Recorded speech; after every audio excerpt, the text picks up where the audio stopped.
Welcome to the show. I'm your host, Connor Knowles, and this is the Nerdic Guys podcast, episode 103. Joining me, as always, Steven Sims. You don't care about me. No, we don't. And Daniel, never really. What's up, Connor? What's up, gamers? But who cares about those two? Because joining us today, our special guest, Zenbloke. Hey! Zenbloke, you're a good friend of the show. You're always in the chat when we're doing our live show, which we appreciate very much. You also have your own YouTube channel. You want to go ahead and tell the folks a little bit about that? Indeed I do. Thank you for the opportunity. Basically, I am Zenbloke. I am a Scottish YouTuber. I've been tubing for about 8 years, maybe a touch more. Basically, I cover gaming culture. So rants, reviews, news, views, unboxings, IRL events, COVID withstanding. It's like, I just like to get in about the muck of COVID. I mean, in about the muck of gaming. I just like having opinions and being out there and just, yeah. So if you fancy a bit of that, you could do worse than subscribing to yours truly. Just a reminder, that's free, everybody. It's free. That subscribe button is free. Oh, yes. And painless. And come on, I'm a Scotsman. Of course you're going to get it for nothing. I guess it does take like minor energy to subscribe, but I mean, No. It takes just a few just clicks. move the mouse, you know. That's it. You could do it on Zenbloke's channel. You could do it on our channel as well. That'd be great. I did. Zenbloke did, and look at him now. He's on the show. Guys, it has been another busy week in the world of video games. Doesn't stop. not- We're getting news just at a clip all the time now. It doesn't even matter. It's funny. It's like this week kind of felt light, but like we got like 3 new Star Wars games announced, and it's like, this kind of feels like a light week. I know, And, yeah. Even I last was week, disappointed Or with do this you mean week. a I was like, lightsaber week? I like this one. He's alright. This guy's great. I see what All you right. did there. We will start off then. EA has confirmed that Respawn is working on 3 new Star Wars games, including a sequel to Jedi Fallen Order, a new FPS, and they will also be publishing a new strategy game being developed by a newly formed studio called Bit Reactor. / Respawn as well. Are they also like working They're on the development producing. side with it? Producing stuff. I just Because thought they were publishing this it. banner was all... Everything is go through Respawn in some way. This Interesting whole- in and of itself because Respawn is publishing something. Like you'd think EA would just take that over, but I mean, Yes. no, I assume that this is still published by EA. I think it's published by EA, but I don't know how much of a hand EA will have in it, considering how Yeah. much trouble EA got in with Lucasfilm, or rather Disney, for the way that they Yeah, let me- handled Battlefield 2. Let me click in. yeah, it's almost surprising how many Star Wars games EA seems to be getting still with the deal just being over now. It still seems Yeah. like Disney wants to keep them intact and part of the Star Wars making video game family. They just Although don't have I exclusivity. would be curious to Mhm. know how far the Ubisoft Star Wars game is coming along. Yeah, the third person Well, one. Well, they're putting out Avatar this year, supposedly. So that's the same team. So it's going to be at least another maybe 3 years minimum. I would assume. Yeah, I let think me- that one's probably the furthest out of the Star Wars games we know about. Maybe that Quantic Dream one. Yeah, that one's further for sure. Yeah. But anyways, here we go. 3 more Star Wars games. We're getting a lot now. They're gonna start chucking them out here. So prepare for Star Wars if you don't like it. You know. Yeah, do you think It's that? funny. Growing up, there was so little Star Wars, and all of a sudden, I make it to my mid 40s, and I'm just bombarded with Star Wars. Yeah, So hopefully much we Star get Wars. back to like the PS2 era, like where we kind of were getting a decent amount. Like, hopefully we kind of get back to that because like all those games back in the day were so awesome. Like we were getting a ton of like all the both Battlefront games. I love Battlefront 1 and 2. I even really like Battlefront 1 and 2 the EA did. They're just not they're not as good as those original 2, but I do like the DICE games. So I'm excited for more Star Wars, of course. Yeah, but- anyways, with the Respawn projects, obviously we've known we're getting a sequel to the Jedi Fallen Order for a little while now, at least not officially, but I think Jeff Grubb put out the rumors about a month ago on that. And then obviously we all assumed anyways that there'd be a sequel to this game. So let's just start with that one. What do you guys want to see from a Jedi Fallen Order 2? I think possibly a little bit better when it comes to the navigation of the actual environment, because in some ways the fast travel systems and the actual general navigation within the environments was a bit clunky, and I think the whole poncho thing got a bit silly. But other than that, I think the games were largely solid after the patches came in. Yeah, it was definitely real, not fully polished, but Yeah, it had some tech issues. So I definitely want that to be fixed. And then with the navigation thing too, I know what you mean a little bit with the because I went for the platinum trophy on that game. So and then you definitely see it when you're doing that, and then having to go through all those areas again and again, and then the fast travel is only back to your ship, so that got annoying. Yeah, stuff like that is cool. I just want a bigger, better sequel, I guess. I thought the last game was great, and just refine the combat, bring on another story, new worlds, stuff like that. All the stuff we assume we get in a sequel is what I'm expecting. And then I don't know, hopefully they can surprise me with something new in there too. Daniel? Yeah, I'm excited to where they lead off with, in terms of narrative, with like the squad, because the squad is all together now. I'm very curious what the story could even be with that. Like, no spoilers, but they're not like chasing something at the end of it, right? They're just kind of like, we're all together and we're in a ship. That was kind of the end, right? I think it was kind of like we're going to go out and find more Jedi, right? I don't remember. That's why I was asking. This game was really good, wasn't it? Yeah, it was great. Yeah, my knowledge of the game, admittedly, is somewhat scant because I'm still actually yet to properly play it. It's kind of on my backlog, but I've garnered bits of information along the way. So I kind of don't know as much about the ins and outs of the game, but I do know about some of its technical aspects. Yeah. What I'm gonna say, Connor, what I want, what Daniel wants. What does Daniel want?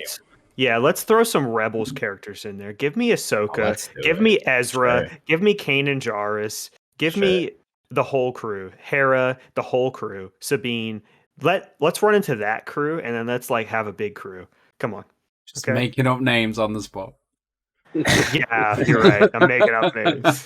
So the timeline for that, they would have to skip ahead years, a little bit. Right? Yeah. I mean, they skipped ahead from 3, so it's like it's closer to 4 than it is 3. So well, it would be consistent with the original trilogy. That jump of a couple of years, but from one story point to the next story point. I mean, when we meet like Luke in Empire, it's been a couple of years. And when we meet him again in Jedi, it's been about another 3 or 5 years.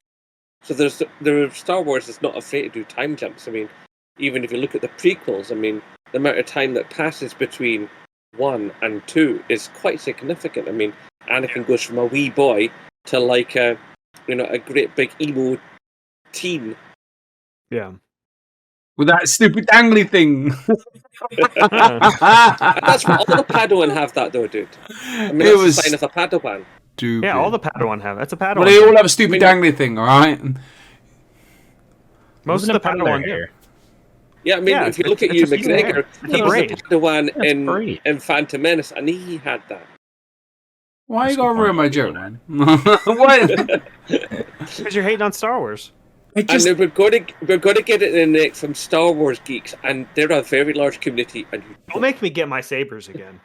Oh, please don't get your sabers again. Yeah, don't make me. I mean, we could like the game could start where like there has been a couple of years gone by, and like what's his name? I forgot his name. Cal Kestis. Yeah. He's become, he's come on more, he's honed his skills, and, he's a bit more. And then obviously you bring on your fucking band of geeks, and they all have a good time. Like, why not? Like, there's no. Yeah, there's not very many Jedi out there. So if Connor's right, then like Kanan and Ezra are some of the very few that are actually out there. So like, it would make sense if like that's where they're gonna go. Go ahead. You can write in more. This Jedi. does, however, raise an interesting question, which has been raised also by Horizon Forbidden West and other similar games. When we get a sequel of an action-adventure title, and in that previous installment, we spent many hours of the game building up amounts of XP to fire into skill trees, and then when we go into the next game, we start all over again. It's like, can you really do that with a Jedi? Can you really do that with any character in this modern age? because everything filters down. So is it going to be weird to come back to Cal after you've built up all these powers, and then you have to build them up again? Obviously, everyone knows that he goes into the bad guy Jedi sucking power temple, and then he gets all his powers sucked out. And I'm like, that's away, exactly what happened. That's what happens in all the. Isn't that like just a traditional video game sequel problem? It's a traditional video game all this time at this point with that. Yeah, or they constantly depower things back. Yeah. Not just the elephant in the room. Me not playing Metroid before. I played Metroid Dread, and then like they explained that like he turns up. Does he? I thought she was just like she got zapped and all of her powers disappeared. No, he knocks her out, and then they call it like physical amnesia or something like that. And then so obviously, the Kyle Casters, he's getting that physical amnesia. Like, no. So what I'm going to say, Darth Vader comes up, just sucks all the powers out of him. You know, oh no, your powers. My like counter to that, or I guess what I would tell them to do is do the Breath of the Wild. You already have everything at the start of the game. Like it doesn't matter. Like. Give you the tools to do the things, and then have creative ways to use them. So do that. I don't think you listen to what I'm saying. A Jedi power sucking device. I heard what you said. Like, write it now. Like, all I'm saying. I'm pretty sure that's already canon since. Obviously. Well, true. I mean, there's a series of stories that actually based around the first finders of the Force and how they all existed on a planet that basically allowed the Force to flow from them, and they were able to figure out how to take it from there and exist with the Force wherever they were in the universe. And so perhaps if there's a planet like that is able to enable the Force, perhaps Cal crashes on a planet that disables the Force, and then you get off the planet, and then you have to rebuild it, which could fit into Sim's narrative. Sucking device. This is great. You could start off the game with a cinematic crash into the planet too. It's Mass Effect 2. Yeah. Everyone knows that Aloy in the next Horizon is going to lose her powers because she's just going to hit her head in a rock. Where's my ancient armor? That's all I want. Start me the game with the ancient armor, and that's it. Why do you want the armor so badly? Because I want to be so overpowered. Yeah, I want to be so overpowered. It looks really cool, and it has all the looks cool stuff whenever you move around. Yeah, it's like there's like a hologram shield. Come on. Sure, let me just ruin the whole fucking game before 100%. Let me break the game immediately, because I took so much time to go get that in the first game. Give it to me in the second game. It's only like 60 hours. With the Jedi Fallen Order 2, we did get confirmation that Stig is back as the game's director, so that's great. He was the director of God of War 3. He directed The Last Jedi Fallen Order, so great to have him back. And I think you need to have him back. A lot of rumors going around that that's possibly coming out this year. And in fact, a lot of people seem to be leaning that it is coming out this year. I think Grubb was hinting at that, right? Yeah, which is interesting. That seems so quick to me that this game's going to be done in 3 years. Fallen Order 1 was quick. They announced it like before. Yeah, look how broke it was when it launched. You know? Yeah. I mean, you're right. You're right. Like, hopefully it's not. I would hope. I mean, we've had a lot of things come out this last sort of year and a half where games have come out a bit half-baked. Cyberpunk! It's like, so basically, I think a lot of game companies have been a wee bit more wary about what they release and the state they release it in and when they release it. There's been a bit more of the whole Shigeru Miyamoto, strategy. That overblown quote. What's the quote? What's the quote? Say the quote. Hinting towards it. Say the quote. A rush game is bad forever, whilst a delayed game is good eventually. The old Genghis Khan quote. Yes. And then this new FPS that just got announced, being developed by, I think the game director was the guy that directed the VR game for the Medal of Honor. Scene. Yeah, but we don't know VR game he directed. It doesn't seem like it's a VR game, because I know we were talking about that when it first. You'd think they'd say that, right? Yeah, so they only saying FPS, so it seems like they're maybe taking a step up with that team and like let's let them do more, So last week we talked about there's a Respawn game rumored to be in development that it was an FPS with a focus on style and mobility and stuff like that. Could these be the same thing? Could we be getting a Star Wars game that's just Titanfall with a Star Wars skin? Like, because that sounds dope to me. 100%. Let's go. It would be nice because I think there's definitely room within the Star Wars franchise to have a bit of lateral movement as to how we tell a story. Definitely. Yeah, like who would we be though? Are we gonna be like a bounty hunter? Yeah. Can I just be Mando? Bounty hunter game. There's Hell, so many why not have a years game in where Star Wars. you're in world. Max Guibo's band and you're on tour? You know, let's go nuts. Could be a band manager in a Star Wars band manager game. That'd be cool. Yeah. I'll play that one. Yeah, That like would be cool. where's my Mando game? That's all I want. Yeah. I think let them do season 2 and then they'll probably stick in a Mando game. They're going to season 3. Oh yeah, right now, sorry. Yeah, Man, I'm so season 3 is behind. supposed to be this year, actually. But yeah, where's my Mandalorian game? Let this be it.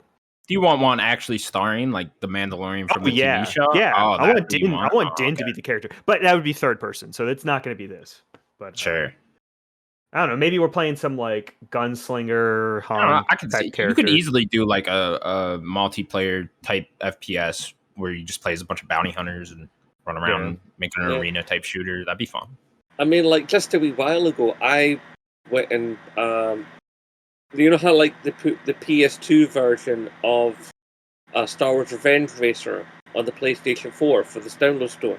Well, I played that recently on my PlayStation 5, and wow, does it move! I mean, I'd be quite happy to see a new pod racing game. Yeah, That'd be I awesome. mean, Star Wars can do new so much. graphics. Yeah. Of course. You could almost just remake that old one, right? And just, put it in Unreal Engine 5 I or mean, whatever. basically, and make it that cool. game was basically Wipeout, but with Yeah, Star exactly. Wars. Yeah, it's all you need it to be, really. Just have a new Definitely. variety of ships, and then yeah. And then the strategy game being developed by Bit Reactor and Respawn. Yeah, so I'm reading that here. It says right here, it says Respawn will produce the new strategy game while Bit Reactor leads development. Okay. I'll be back soon. Okay. Sure. Yeah. See you later, Sims. That could actually be kind of interesting, a sort of command and conquer Star Wars. Sort of I know, we don't you've know what got it's going to be. Battle troops Yeah. and of course Empire troops. That could be that could do things. I'm thinking it's not going to be that though. From looking into Bit Reactor, they are way more on the Firaxis side. So I'm thinking it might be more. They're like ex-Firaxis devs. So I'm thinking they have done strategy games. They've also done like Civ. So I'm thinking way more along the lines of XCOM type strategy, where you're getting like a squad, and then that squad is just you're going to be tactically moving them around. So I'm assuming it's going to be more like that. Do you than control like vehicles and stuff in XCOM? Or is it just the squad? There are like drones and stuff. Oh, That's okay. more abilities. You're not like controlling a vehicle. I think you can get into mechs, but then that's still a character. You're not really like vehicles and stuff. This probably won't be what it is, but like that sounds interesting to me. Like making a strategy game where, like, say you're on Hoth or whatever, and it's the Rebels versus the Empire, and you're controlling all the different vehicles, all the walkers and stuff like that. Yeah, sending I those think out. the only thing they shouldn't. I mean, they could do almost anything they like because it's such a wide and varied mythos. I think the only thing they shouldn't do is touch anything to do with Skywalker. Skywalker, completely remove the Skywalker element because that has been played to death. Yeah, I still like the Skywalker stuff. Wild. I'm with you. You know what I think would work for this? I'm just gonna theorize. I know Connor's still behind, and I'm gonna keep telling you to watch The Bad Batch. What if this is a Bad Batch strategy game? That could work, right? That is a set squad, right? Yeah.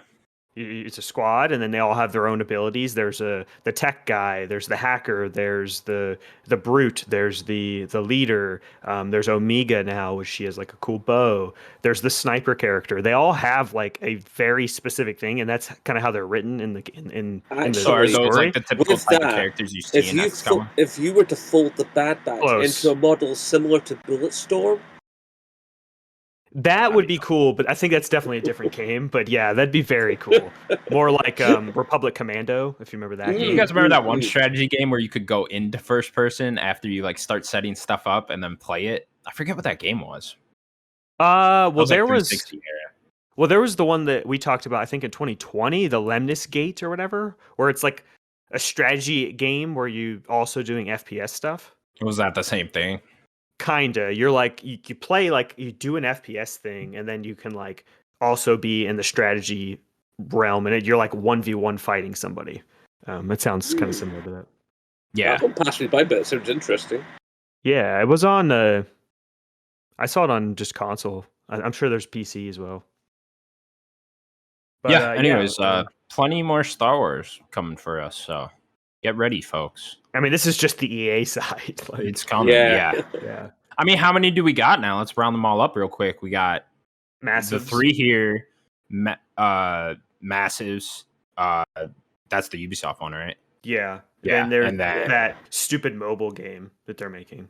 Oh, for Switch, the Hunters or Yeah, whatever. yeah. That. Then the Quantic Dream one. The Quantic Dream one. Knights of the Old Republic remake. Lego Star Wars. Count that too. It's about to Yeah. come out, but yeah. Yeah.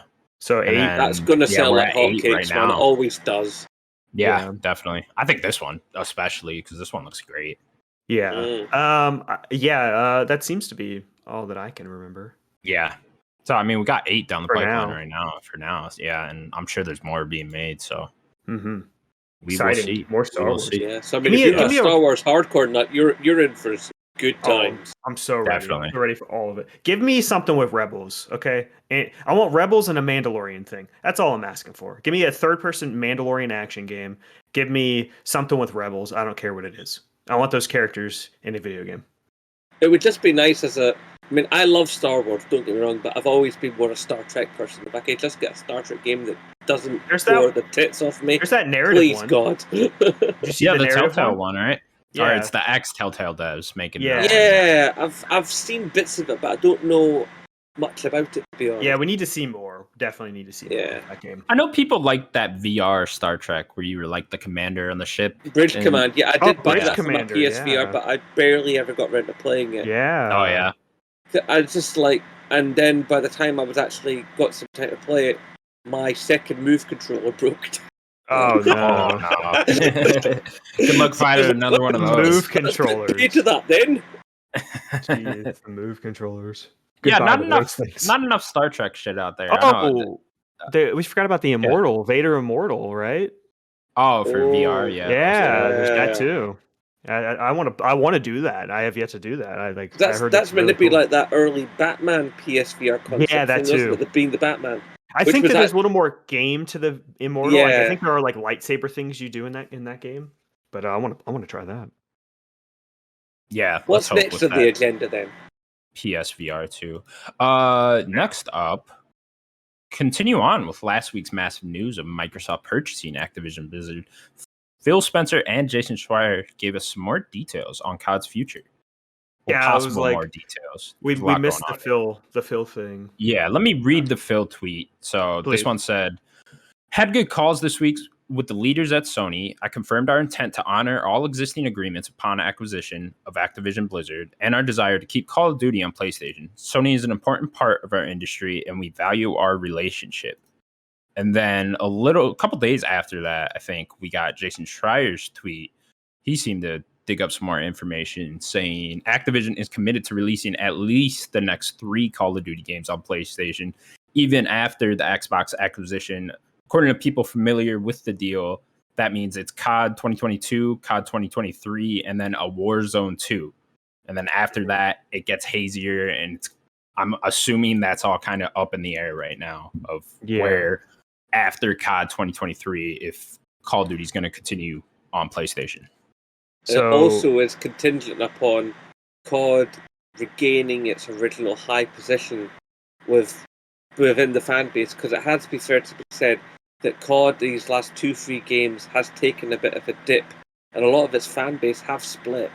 I mean, So hopefully, I generally disagree with that personally. Like, I think people are kind of, not you in particular, but just people in general kind of bring that into hyperbole when like Modern Warfare and Black Ops Cold War were both awesome Call of Duties, and then they dropped Warzone, and then people see one down-ish Call of Duty and then, take that as like, oh, Call of Duty's been on a downward spiral. When I don't really necessarily agree with that. I feel like it's Call of not- Duty's generally as I'm been not up. really a COD player, so I can only go on what I've read. You know, Yeah. so if I've picked up erroneous information, I can only apologize. No. I'm not even saying that you did. I think that I think the Call of Duty had one like middling game. I still like Vanguard, but it's not the best Call of Duty. But then I think the past two have been very good, and Warzone. I think amongst like people like us, like your hardcore gamers, I think most of us are kind of just sick of Call of Duty. You know, I know Daniel, you're not. I know you still like the series. Even I like the campaign still, and like I'll still be down to play one, especially when they get on Game Pass. I'll still go on there and play through the single player campaign and stuff like that. But like a COD multiplayer, I'm good with like never touching one of those ever again in my life, honestly. But I think, especially in gaming media, I think they're also sick of it. So we just stop hearing about it so much. But then you look at the sales numbers of COD Vanguard and then Black Ops Cold War the year before that, they're as high as ever. So it's, you know, the casual video game playing audience is still buying COD and still playing them as much as ever. Yeah, I mean, much has been spoken of the toxicity that is often being presented by large swathes of the COD online community.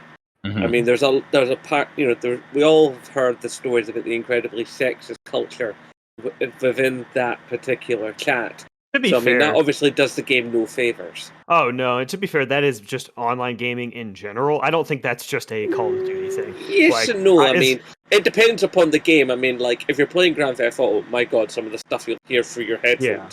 Yeah. But then there's some games, you know, where like some of the people are absolutely lovely. I mean, I met a lot of really cool people while playing Legion. You know, so yeah, I just think that like the online communities are always pretty rough. Like, especially the bigger the game, the more toxic the community tends to be. I think you know, if the game's super big, there's going to be more dickheads coming in there and playing it and fucking shit up. And then, you know, when you are playing a smaller multiplayer game, you can meet nice people. Yeah. Do we want to talk about the Phil quote first, because that was older, I guess, at this point? Sure. I think they both kind of are part of each other now at this point. It seems like they're kind of just saying the same thing. And to be honest, the thing to say about the Phil quote is basically he was picking his language very carefully. I think they basically ran that through the lawyers. Going like, if we you got to think he's got to be so careful on what he says. We have to make sure that it loops into the future for what's coming. You know, what we know is coming. Be careful. They have to be careful because they can't say definitively that they're going to do anything, because they technically don't even officially own them just yet. The deal has not gone through. They can't. I mean, chances are it will. I mean, yes. I mean, the antitrust thing and that people have floated. There's too much money involved for it to not go through. Yeah. Too many people is going to make a bit of cash on the back burner, you know, for that not to happen. There are other. I mean, this is the biggest one, but there are other acquisitions happening all the time that just no one even thinks about, and it just constantly just goes through. So I don't. I mean, this one already gained such traction because it was just so mind-bogglingly left field. Yeah. But yeah, I mean, like, I know that there are just people just up like taking this at face value, this quote, but like he's saying.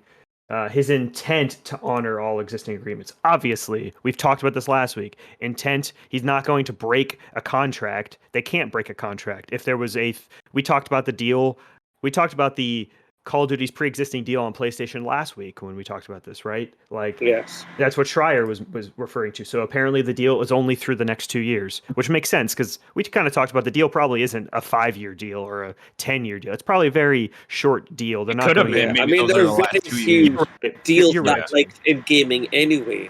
You know. Yeah. So I mean, even like when things like Destiny or what's the other one? The EA fly about sort of armor dealy. The Division? no, No, that's not EA. Apex? No, the thing where you were in like the Tony style suit of armor on the alien world set in the far-flung future. Oh, Anthem. Anthem was going to be this 10-year-long deal, and it was going to be all kinds of sweeping stories. It was going to in and out, and it was multi-generational, and it barely made it to a year. You know, so you can't count on anything in the industry. It fluctuates too much. Yeah, and then continuing what he says is our desire to keep Call of Duty on PlayStation. That doesn't mean anything. Yeah, that's really floaty language. Yeah, that is what fluff language. Like, I love Phil, But there is two different Phil Spencers. There is the very tied up lawyer, can't say much. We've seen this even with the Bethesda deal. There is a different Phil there, and then there's like the gamer Phil that we all like that comes out and says things we like. There's very two different Phils, and this is the very I can't say much, Phil, but our desire to keep Call of Duty on PlayStation. This is the word salad version. Exactly. What does that mean? Does that mean only Warzone and Warzone 2 that Schreier's talking about and then the next two Call of Duties? Is that it? Who knows? Yeah. Does it mean that like we might still get Call of Duty, but will PlayStation fans get it like 6 months after? It's not going to happen. Xbox fans, it's just it's all kinds of mess. If it just remains third party, they're not going to. They want it all at one time. They're not going to short release the games. That's just. I don't think that's even an option. It's either exclusive or not. That's I don't think they'll say they're doing a halfway house, but it was something that does need to be floated because others have floated the concept, and I feel it's important to acknowledge what other people have said. I mean, who am I? I don't know. They guess they could do that, but like, why would you want to stagger a Call of Duty release like that? That just feels weird. I mean, we're just free talking heads on the internet. What do we know? We're not in that meeting room. No. So this is exactly what I was talking about. Call of Duty 22 is Modern Warfare. Then Call of Duty 23 is going to be Black Ops blah, whatever that's going to be, and then Warzone 2. So seems to be like the way that we also get a lot of rumors going around that Warzone 2 is just a proper sequel to Warzone and not like a continuation, not like a season 2 of Warzone. Like I was kind of thinking that last week that there'd just be a Warzone season just 2 a and they just revamp it. Yeah, like Fortnite's been doing over and over again. I kind of just thought it'd be that, but this does seem like more like a proper sequel. Yeah, I'm wondering if ultimately with these tweets, I don't think I still think the same as last week. I still think Call of Duty is going exclusive after the 2023 deal.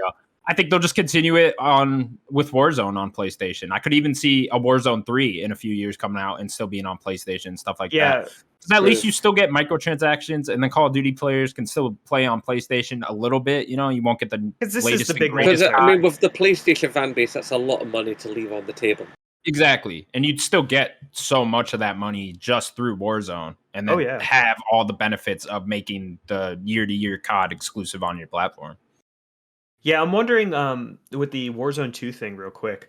I'm wondering if this is like if there is just something that they can't do, maybe either like technically or maybe they're trying to do more things. They want to update the whole thing, so they're just like, let's just kind of redo and make Warzone 2. Well, Fortnite moved itself to a whole new engine, right? Yeah, so it's like, it did. Yeah, it's kind of odd they can't. They went from Unreal 4 to Unreal 5, so I think they kind of needed to do more. So yeah, I'm wondering if because they were using the Modern Warfare engine, and that's when did that come out? 2019. So it's like that's an engine that's a little older. They're probably going to update it for Modern Warfare 2 this year. So yeah, I'm wondering if that's whatever updates they do for Modern Warfare 2 this year, they're going to continue, and then that's what Warzone 2 is going to be. And I'm wondering if it's going to be the same release. So I think it was November or whatever, October, November, and then March. So I'm wondering if that's because that'll be 2023 in March. So I'm wondering if that's the release, and then Black Ops blah blah blah. Of course, in the immediate future, what we do have to wonder about with Activision is apparently they have put out a statement saying they're not willing to secede to union demands, and the idea of unionization apparently has been roundly pooped by Activision head honcho. So that's not good. So we'll have to see how that pans out for crunch and for worker conditions, and how quickly things could come out in this 2-year period where there's still some wiggle room. Yeah. I also wonder if they try to form this union before Xbox comes in and takes over, if they try to get this done more quickly before the acquisition actually goes through, because you got to think everything's going to change once Microsoft's allowed to be in charge. Yeah, I mean, I'm wondering. The word on the street is basically that Microsoft is actually a little bit nicer to their workers than Activision is. Yeah, I think that it's been kind of said that, right? I think most people that come out of Microsoft just as a entire company have kind of it's a pretty good place. Yeah, I'm sure everyone that works there isn't happy, but they're certainly sure better than Activision Blizzard, at least publicly has been, you know. Publicly, Yeah. for sure. Yeah. As long as Kotick gets punted, that's the main thing. I mean, I don't think. I mean, his time's definitely numbered. Yeah, I think that's one way or the other. at this point. He's out as soon as it goes through. Yeah, one way or the other. I'm waiting for the James Stephanie Sterling video on that one. Oh, Yeah. yeah. That'll be a good one. Oh yeah, I'm young yet. Continuing on then with a little bit of Blizzard news. Blizzard is making a survival game set in a new universe. The team is currently hiring for the development of the game. Mm-hmm. They put out like a few concept screenshots. Yeah, like concept art stuff. It seems like it's one of those announcements where it's like, hey, we're making this thing. Come work for us so you can help make it, you know. And, we've been getting a lot of those. We have got been. another It's one kind of too. weird like how when many of those when we you get, see like- one of those IGN videos about a LinkedIn profile. It's like, Yeah. slow news day. You Yeah, we guys got are really another one. digging in those LinkedIn profiles, you know. Definitely. IGN just has someone sitting in the corner constantly surfing LinkedIn for new shit. Must be an intern. This seems very cool. They in their tweet, I think here, let me click on it real quick just to make sure I am right. I think they say console, or let me click the article. I think they say console. Do they consoles and PC? Here, right here. Blizzard is embarking on a new quest. We are going on a journey to a whole new universe, home to a brand new survival game, PC and console. Not consoles. Ooh. So this is a new IP, which is really cool. Blizzard doesn't make a ton of new IP generally. Overwatch was their last one, which took a while before they made a new IP. Yeah. With that one, so it's already going to be a while for another new IP. But this will be a new IP, and it's coming to console or just Xbox, which is awesome. Like this is very exciting. Like Blizzard's a really good developer, and I want to see them come back to being what. Because a couple of years ago, they were really doing interesting things. It's only these last 2-3 years where things sort of got a bit messy. Yeah, I think it started with that Warcraft 3 Reforged came out, and the whole don't you have phones? Oh boy. Don't you have fun? What a like bad audience to say that to. Is like your most hardcore audience is in that crowd, and you're like, don't you have a phone? What an idiot. Zenbloke, are you into survival games at all? Because I gotta say I'm not too into survival games. So this one I'm not into them, but I'm not into them. You know, it's like I'll give them a bash. Sure. I'll give most things a bash. You know, it's like the only things I don't play COD just because it's never really fired me. I don't play football or soccer games because I just can't stand football. Which is odd coming from a Scotsman, I know. I also don't drink and I I'm don't American smoke. and I can't stand American football, so Yeah. I feel you. And I also never really had much truck with Fortnite. It just doesn't do anything for me. Nothing wrong with it. It just doesn't do anything for me. And I don't get into like hardcore super city racers, you know, like Gran Turismo or whatever. It's like or Tuca touring cars, that kind of level. I like my arcade racers. My races more sort of arcadey, you know. Yeah, Other than that, Right. I'll play just about anything. Do you think, Connor, would you play does Blizzard survival game say anything to you? Like No, Blizzard's again, quality. like I No? talked about this last week, but a Blizzard game has never gotten me, never spoken to me, and it's unfortunate. Mm. I really want Blizzard to make like a story-driven RPG or something like that. You know, make something that a game genre that I'm really into, because it's like a survival game. You lost me. What about does Overwatch ever been multiplayer appealing? shooter. No, not really. No. I mean, I liked Team Fortress back in the day, so like I'm sure I could get into it.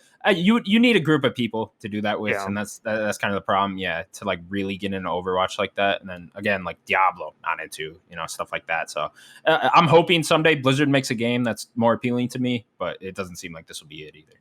Mm.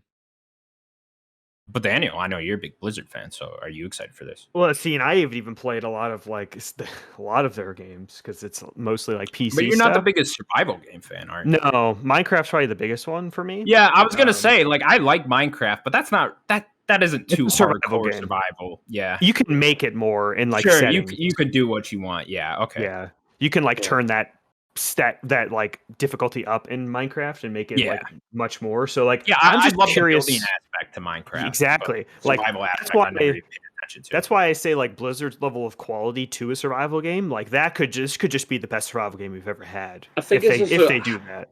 I think it's also how you term a survival game, because I mean, within every genre there are subgenres and there's crossing over. Exactly. So I mean, like some people say that don't think of Minecraft as a survival game; they think of it as a building game.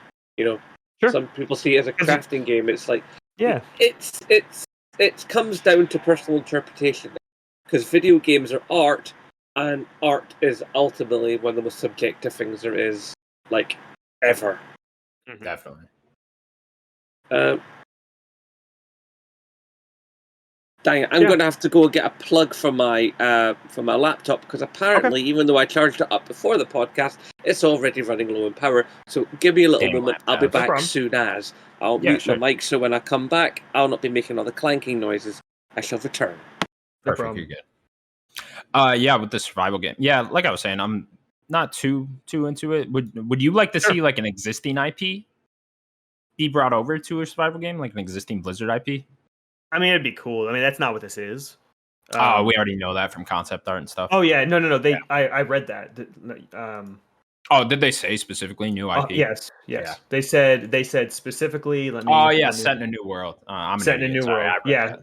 We're building a survival game in an all new universe. Yeah, interesting. That's the tweet right there. And then it's like you can like join them. They're like recruiting as well. But I saw a story apparently yesterday maybe that even like most of the Blizzard is happy about this and excited about this. Like that's what we want. We want Blizzard about this game in particular. Yes. So something new, something not even attached to, StarCraft would be pretty cool to do a survival game, right? That's a cool universe. That's what I was thinking. I was like, I wonder if they're going to bring something else back and then try to make it into a survival game. But it's not that. So it's just a new world. So let's do something new again. And their level of quality is very high. So I want to see this. Definitely. Okay, cool. We will move on then. Halo Infinite has had 20 million players, making it the biggest launch in the franchise's history. Yeah. Dun, dun, dun. Crazy. So does that mean 20 million like different individual people, or like 20 million concurrent players? Not concurrent. I mean, that's Not really concurrent? high. Okay. Is 20 million the highest that Halo's yes. been? Well, the reason why is because of PC. Right, it's free to play as well. So it's free to play and it's PC. I guess it's not too shocking then when you break it down like that there's so many ways to access this game that it just feels like to me that like it's not. I mean, Halo Infinite was great. It had a huge launch and everyone's talking about it. It didn't feel like the height of like Halo 3 to me. But again, I'm in a different place. But maybe it didn't feel like it. But there is way more people playing games now than there was back then. So that's what it is. That's what it is. I mean, the era of video games we're in is also different. We're not getting that hype cycle of 2 and 3, Halo 2 and Halo 3. If you remember back in the day, like we're not gonna see that type of thing really. It's just gaming's just in a different mindset. We're in a different way in gaming right now. But I'm trying to find Forza had like numbers as well. I don't really see. Yeah, I think it was like 18 million, something like that. It sounds about right, which is amazing. I remember it was game. Like only a couple million below the Halo one. Yeah, which is great for that game as well. Yeah. In that game, it wasn't free to play, so you had to at least buy Game Pass to play that game. But I like it's nice when Xbox releases numbers and stuff like that. We don't typically get too many Xbox numbers, but it's great when they release player counts and stuff like that. And they had such a great end of the year last year that it's just awesome to see these games succeeding. Yeah, good for 343. Like people, we talked about this when it came out, like being kicked in the ground for a year plus, right? Like everyone just, wow, that game didn't show well. Like, can they still make a good Halo? Like, yeah, it's not a perfect game, but it definitely has me excited for future games. Definitely nailed the landing. I'll be excited to see what season 2 and stuff like that brings as well. I think that'll get me back into the multiplayer because I did fall off. But Yeah. Once like a season 2 rolls around, give me like a hype trailer and like a cool theme with that and stuff. And I guess it'd be go right Halo back. 1, I assume, right? If they're going up. Yeah, you time? could think. I don't know. Give me a Crash Bandicoot themed season. That'd be cool. Oh my god! Give me a crash skin. Shooting Wampa fruit out the assault rifle. That'd be badass. Oh no! Zenbloke, are you a big Halo guy? I've never really had much experience. I've never actually owned an Xbox, much as I would like. Even though I'm a PlayStation guy primarily, I've got no problem with the Xbox, and it would be nice to own one. But cash, baby, cash. Not only that, it's like I've got my PS4, my PS5, my cable box, other gubbins plugged into my telly. I'm out of HDMI port. Cut that cable box, man. We gotta get rid of it, you know. Yeah. Oh no, the wife would kill me. Oh, would she? Okay. She doesn't have her like crime show stuff. Oh, okay, got it. Yeah. We need that one. There's got to be a streaming platform that has all those, right? Well, you remember Xbox One was supposed to be an all-in-one thing. You're supposed to be able to plug in your cable box into the Xbox, and then it goes into the TV. I remember that outlet. Sports, so TV. That was the thing. I think so I like did that for a little while when I had people did. TV. Yeah, you just plug it because there was like a couple extra ports in the back, so you could just everything would just go through your Xbox. And that's a really cool idea, to be honest. Yeah. Although it is by law that since somebody mentioned Crash Bandicoot, you have to go.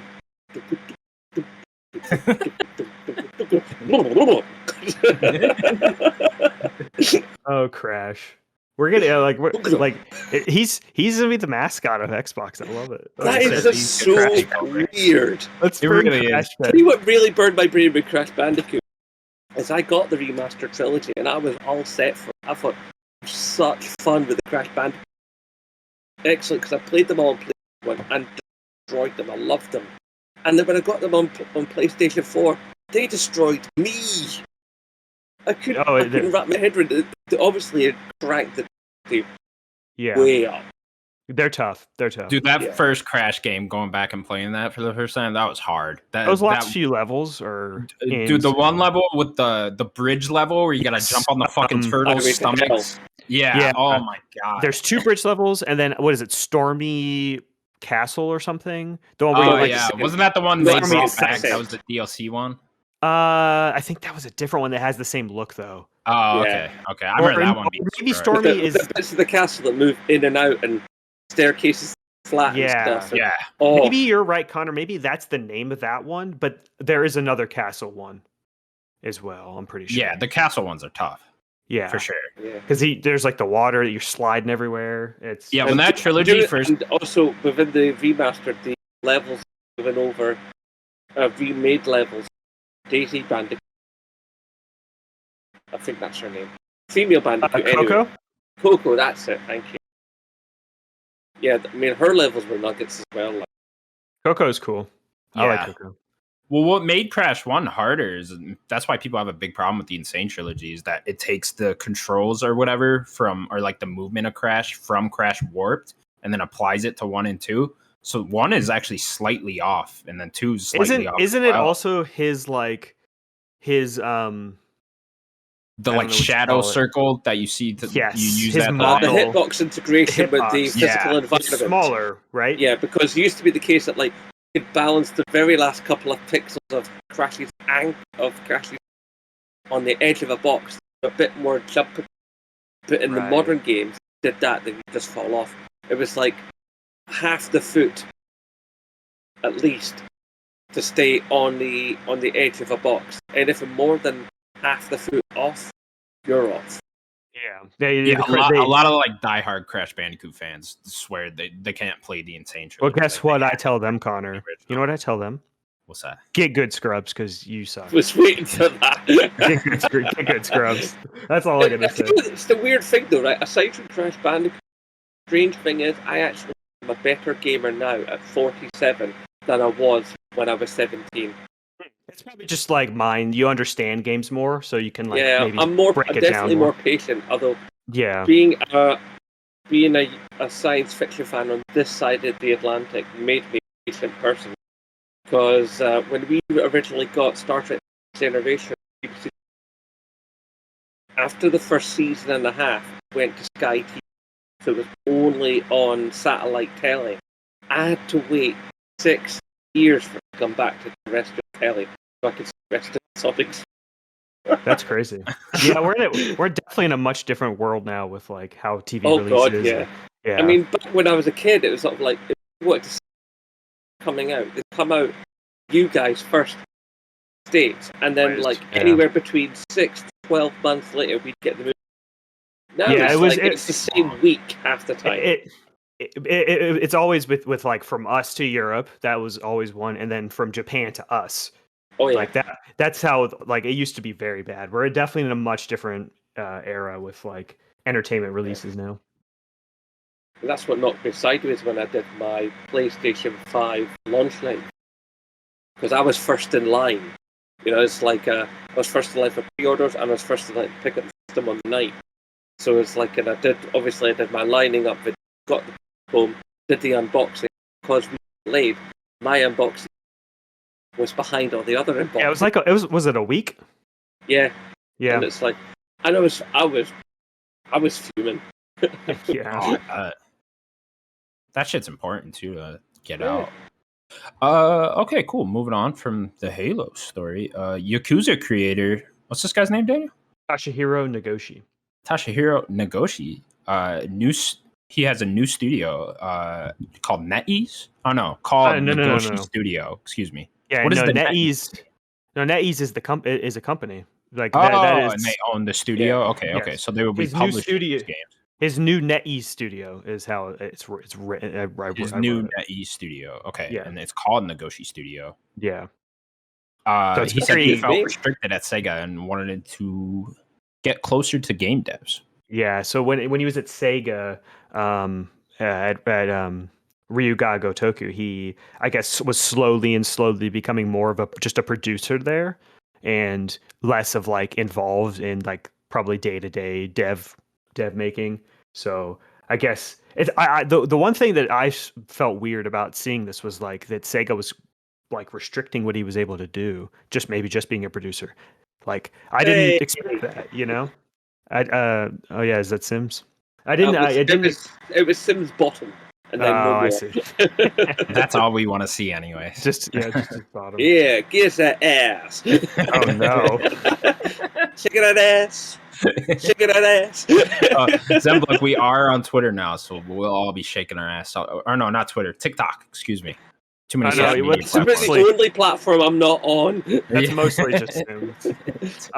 But I guess he felt restricted, and I guess he's going to, be more involved with the production. He wants to do something different than what they've been doing, but I wonder if it's still going to be like a similar-ish setup to like Yakuza, you know, because he's brought a few other people with him, not like a bunch of the main producers, but from Ryu.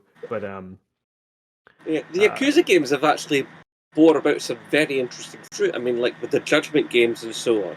You know, there's been some really clever things have come out from that studio, very much within that universe, but also not within that universe. They're like related, but not. Yeah, There's some real talent over there. That studio is underrated. Mm. Like no one thinks about that studio. I mean, I personally, I tried one of the Yakuza games that came out on PlayStation Plus. I forget which one it was. All I remember was might have been Zero. You cover for your pal, and you got a prison for him, and when he comes in, he pisses all over you, basically. Yeah, that was Zero. Yakuza fans will know which one that. I think that was it. And I played a lot of it, but I just couldn't get into it. And I wanted to like it. Because for years I'd heard like Max Scoville bash on about Yakuza. And I thought, this obviously must be good. Because I often feel that me and Max Scoville sometimes are on very similar turf. And, because I mean, I love his Instagram. And it's like, but I just couldn't get into Yakuza. I love Japanese culture.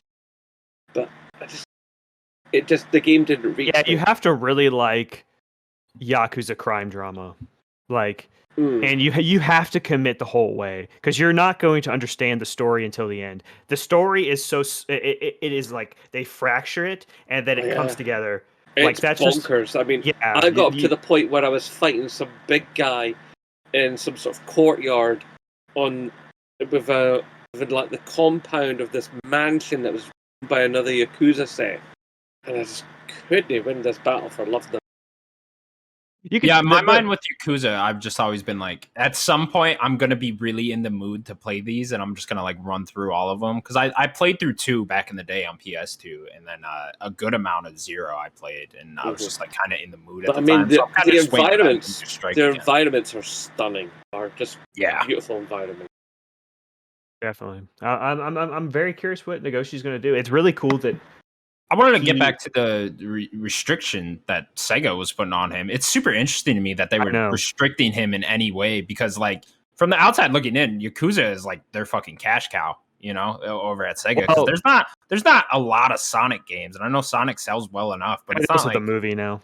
Yeah, that too. But I mean, who knows how much money they're even making off that? But I know, yeah. But well, I have to say, for me, it's like Sonic Yakuza movie, is their yearly franchise that me. makes money. Yeah, I like the Sonic movie as well. It's okay. Yeah. Jim Carrey, you know, knocked it out of the park there. It's okay. Yes, I don't know why they would restrict him. It's a great film. What? You said it's okay. It's a great film. No, it's not. I said it surprised me. I thought it was going to be middling, but it was actually really entertaining. It's a middling film. It's a great film. No, it's not. Right. I think if you have kids, you also enjoy. If you have your kid, I enjoy and you watch it with your kid, you kind of enjoy it through your kid as well a bit. I watched it on my own in the cinema. It was a great film. No one trusts your taste, Sims. Number one. Everybody should trust my taste. It has to be said that James Marsden doesn't get enough credit. That guy is actually quite a decent actor. Yeah, I like James Marsden. I don't hate the movie. I just think it's very okay. Yeah. Which is, everybody always get him confused with Cyclops in the X-Men movies, but nobody ever realizes, or at least a lot of people didn't realize for the longest time, that he was like, you know, the guy in the second Hairspray movie. I didn't see that movie. I didn't know. Oh, it's better than the Ricky Lake one. I thought the Ricky Lake one was good, but the second one they did a few years later, with like Christopher Walken and John Travolta as the parents. Sure. Yeah, wow, that movie's amazing. Dressed up as that fat chick. I loved it. Oh my god, I forgot about that. No, it's just crazy enough to work. That's true. It did work. I'm assuming, like, maybe I'm reading into it more. Maybe they just offered him a lot of money in NetEase. I'm wondering if the restrictions just really kind of like, okay, well, I'll do what I can here, and I will go somewhere where they're offering me a lot of money. The studio's named after him, which is very Kojima-esque. Like, I like that. Yeah. That's very interesting. That means they're really committed to him and what they think they can get out of him and his vision. Like, clearly his vision's... He wasn't the only one, to be fair. Like, the Yakuza producers, there's a lot of them. So it isn't just Negoshi, but... They are clear to sticking because like I don't see a world where Sega can afford to fumble the ball with Yakuza and like start putting out bad ones or like anything, you know, or it's a downgrade. It's at all. All they really have is Yakuza, Sonic, and Persona, right? And it's just like, I mean, they have way more that you just probably aren't thinking of. Sure, but like it's like those are the main 3 where it's like, you know, I don't think you guys can afford to lose any of those or like down the quality on any of those. It's only going up too. You can't. You got to. That momentum's got to keep going. I think Sega has been on the upswing these last few years because they did have a long time where they were seriously in trouble. Yes, but yeah, they've definitely come back up. But they still have to be careful because they're nowhere near where they were in the 90s. Sega in the 90s, definitely. Like they're like, untouchable, you know. Okay, cool. Sims, anything you want to say on that? No. No. Okay, that's fair. Great. Sonic, good movie. Daniel, bad takes. I thought it was good too. I wouldn't call it great, but like it's a good movie. I think it's fine. Good. A little bit above fine. Shall we move to another topic so Sims can interject? Because I think it's like a 6 out of 10. Coming in after we've. I have been listening like on my commute. Where'd you go, Sims? I had to go pick my daughter up from Nana's house. Nana wants to watch Emmerdale. Who? Is that still going? Unfortunately, so. Unfortunately. I have no idea what you're talking about. Our last news story. Crisis 4 was leaked and then officially revealed by Crytek with a short trailer The last Crisis game was released in 2013. They've also released some HD remasters in the meantime. Recently, it was last year, right? And then Did we get the trilogy last year? Yeah, and I think maybe one was in 2020, and then I think that like the whole trilogy came out in 2021. But then they also did like the recruiting thing. This is another one I was mentioning earlier. Like they were like, yeah, if you want to come work, like we're recruiting. Did they do that earlier? I don't even remember that. It's in that if you go, it's in like the thread. Like they're like, yeah, they did say that. Well, they at least had a trailer with the number 4. Yeah, I've never played a Crisis game. They've always looked interesting to me. I remember Crisis when I was a kid. It was always like, look at this crazy looking PC game over there. They're playing way better shit on there. It used to be the game to do the benchmarking with. They were always the benchmark game. Is can your PC run this? Yeah, it became a meme for sure. The only Crisis I played was, you're gonna laugh, was the Crisis 2 multiplayer demo on 360. That's what I played. I was like, oh, I know Crisis. I'm playing. What was I playing at the time? It might have been either Black Ops or Modern Warfare 2 at the time, I think. Yeah, that sounds right. It might have been Black Ops, and I was like, oh, let's try this. And then I was curious about the multiplayer, and it's fun to play. I'd be very curious what 4 could be. Does anyone know? 4 has to have some level of reboot to it because it's been so long since the last one that a lot of the player base is not known of the Crisis games. I also don't think there is a huge player base for Crisis. Like, I don't ever hear people talking about Crisis, like not today. Yeah. It's a 360 franchise. Yeah, it's a bit weird to even bring this back and not even just try for new IP. Does anyone know, is this like a story-driven linear campaign in Crisis? I think so, yeah. It's got a definite story basis, yeah. Okay. It's almost that sounds cool to me. I'm always down for more of those. It's almost like a futuristic Far Cry, if that makes sense. Like you've got all this tech. Open world like that? No. Yeah. No, it's like linear, but it's like you're in this kind of like jungly like. Don't let him fool you. It's linear, maybe slightly open areas. Don't let him fool you. No. It's kind of got elements of like the Resistance games about it, because like it's very much go to A to B, kill the aliens. Obviously get a little bit of joy for if you kill the aliens in a more interesting manner or a slightly offbeat way. Basically, it's go to a place, kill things, expand story, go to another place, kill things, expand story. Yeah, it's got your suit's got cool tech. That was what Crisis was about. It's nanotech, I believe. Yeah, nanotech. You got like invisibility and like strong punches and stuff. Yeah, Iron Man's there. This is Tony Stark. Did you not know that Crisis was a Tony Stark game? I had no idea. I didn't ask for this. It's Tony Stark. We don't have this one written down, but I did want to do a review roundup for Pokemon Legends Arceus, and I guess we could do Uncharted too since that came out. But I forgot about that. Yeah, Pokemon Legends Arceus currently sitting at an 85 on OpenCritic. GameSpot gave it an 8. Game Informer gave it an 8.8. Got a bunch of 9s, 10. This game reviewed super well. I was not expecting this in the slightest. We're still getting more, so like it could like be an 86, it could be an 84. Like IGN hasn't officially done their review yet, so like there's still some bigger ones we're waiting for, but like this is pretty much where it's going to land. I mean, if Laura Kate Dale's going to have it to do with that game is sung to the highest praises. Yeah. The thing that's coming out the most about the game is it's actually not being in the standard cookie cutter mold of all the previous Pokemon titles, which is nice to hear that it's kind of taken a little bit of a sidestep, because I think a series as old as Pokemon, and as sort of like Pokemon games only do this, I think sometimes it's healthy when you get something else happening in such a franchise. A little bit of change up is often just what the doctor ordered, and that could very well be the case here for Pokemon.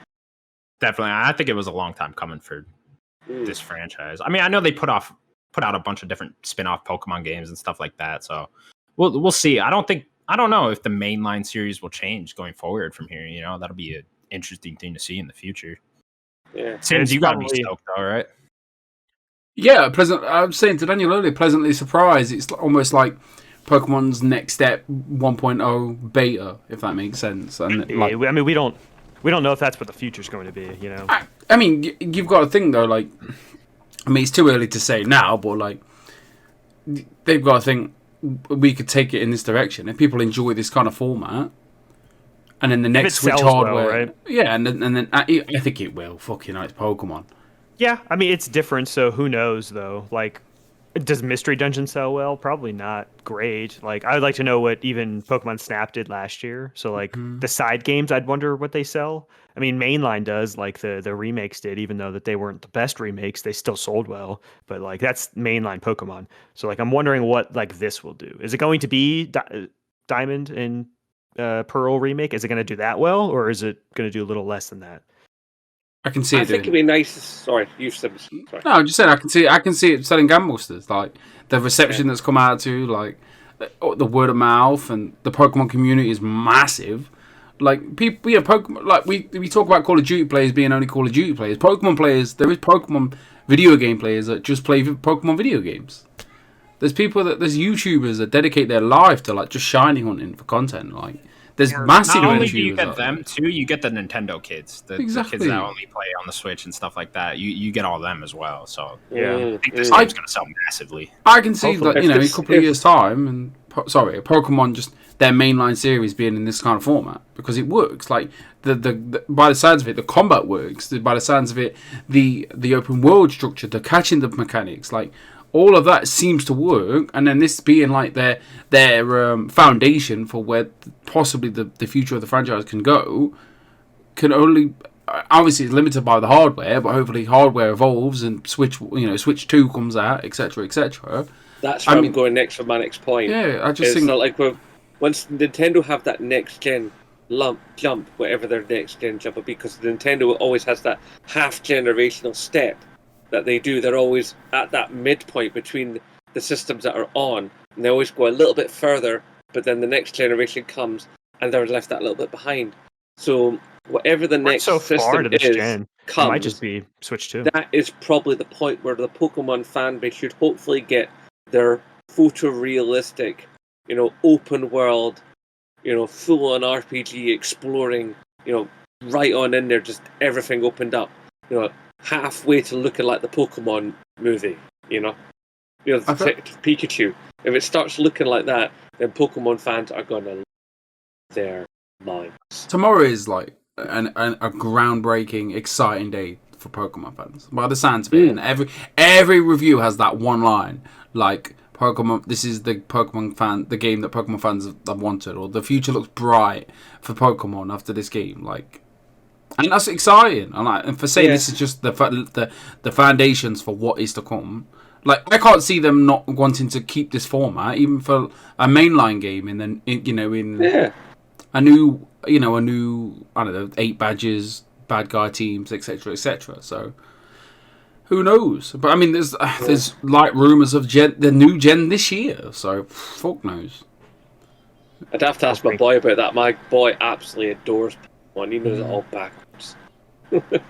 Yeah, I think this year for a new gen's too quick. But my 2 biggest criticisms with Pokemon in recent memory is not being really addressed here, which is very sad, even though this seems to be a nice, good step for them. But like my 2 big criticisms is lack of voice acting and the lack of decent graphics and bad textures. And it seems like it's still that.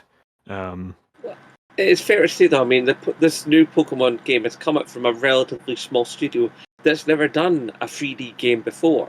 So we have to cut them a bit of slack. I don't know. They just had Sword and Shield. It's the same studio. Is it? I thought it was a different studio. No, it's the same. But then it's a more of a.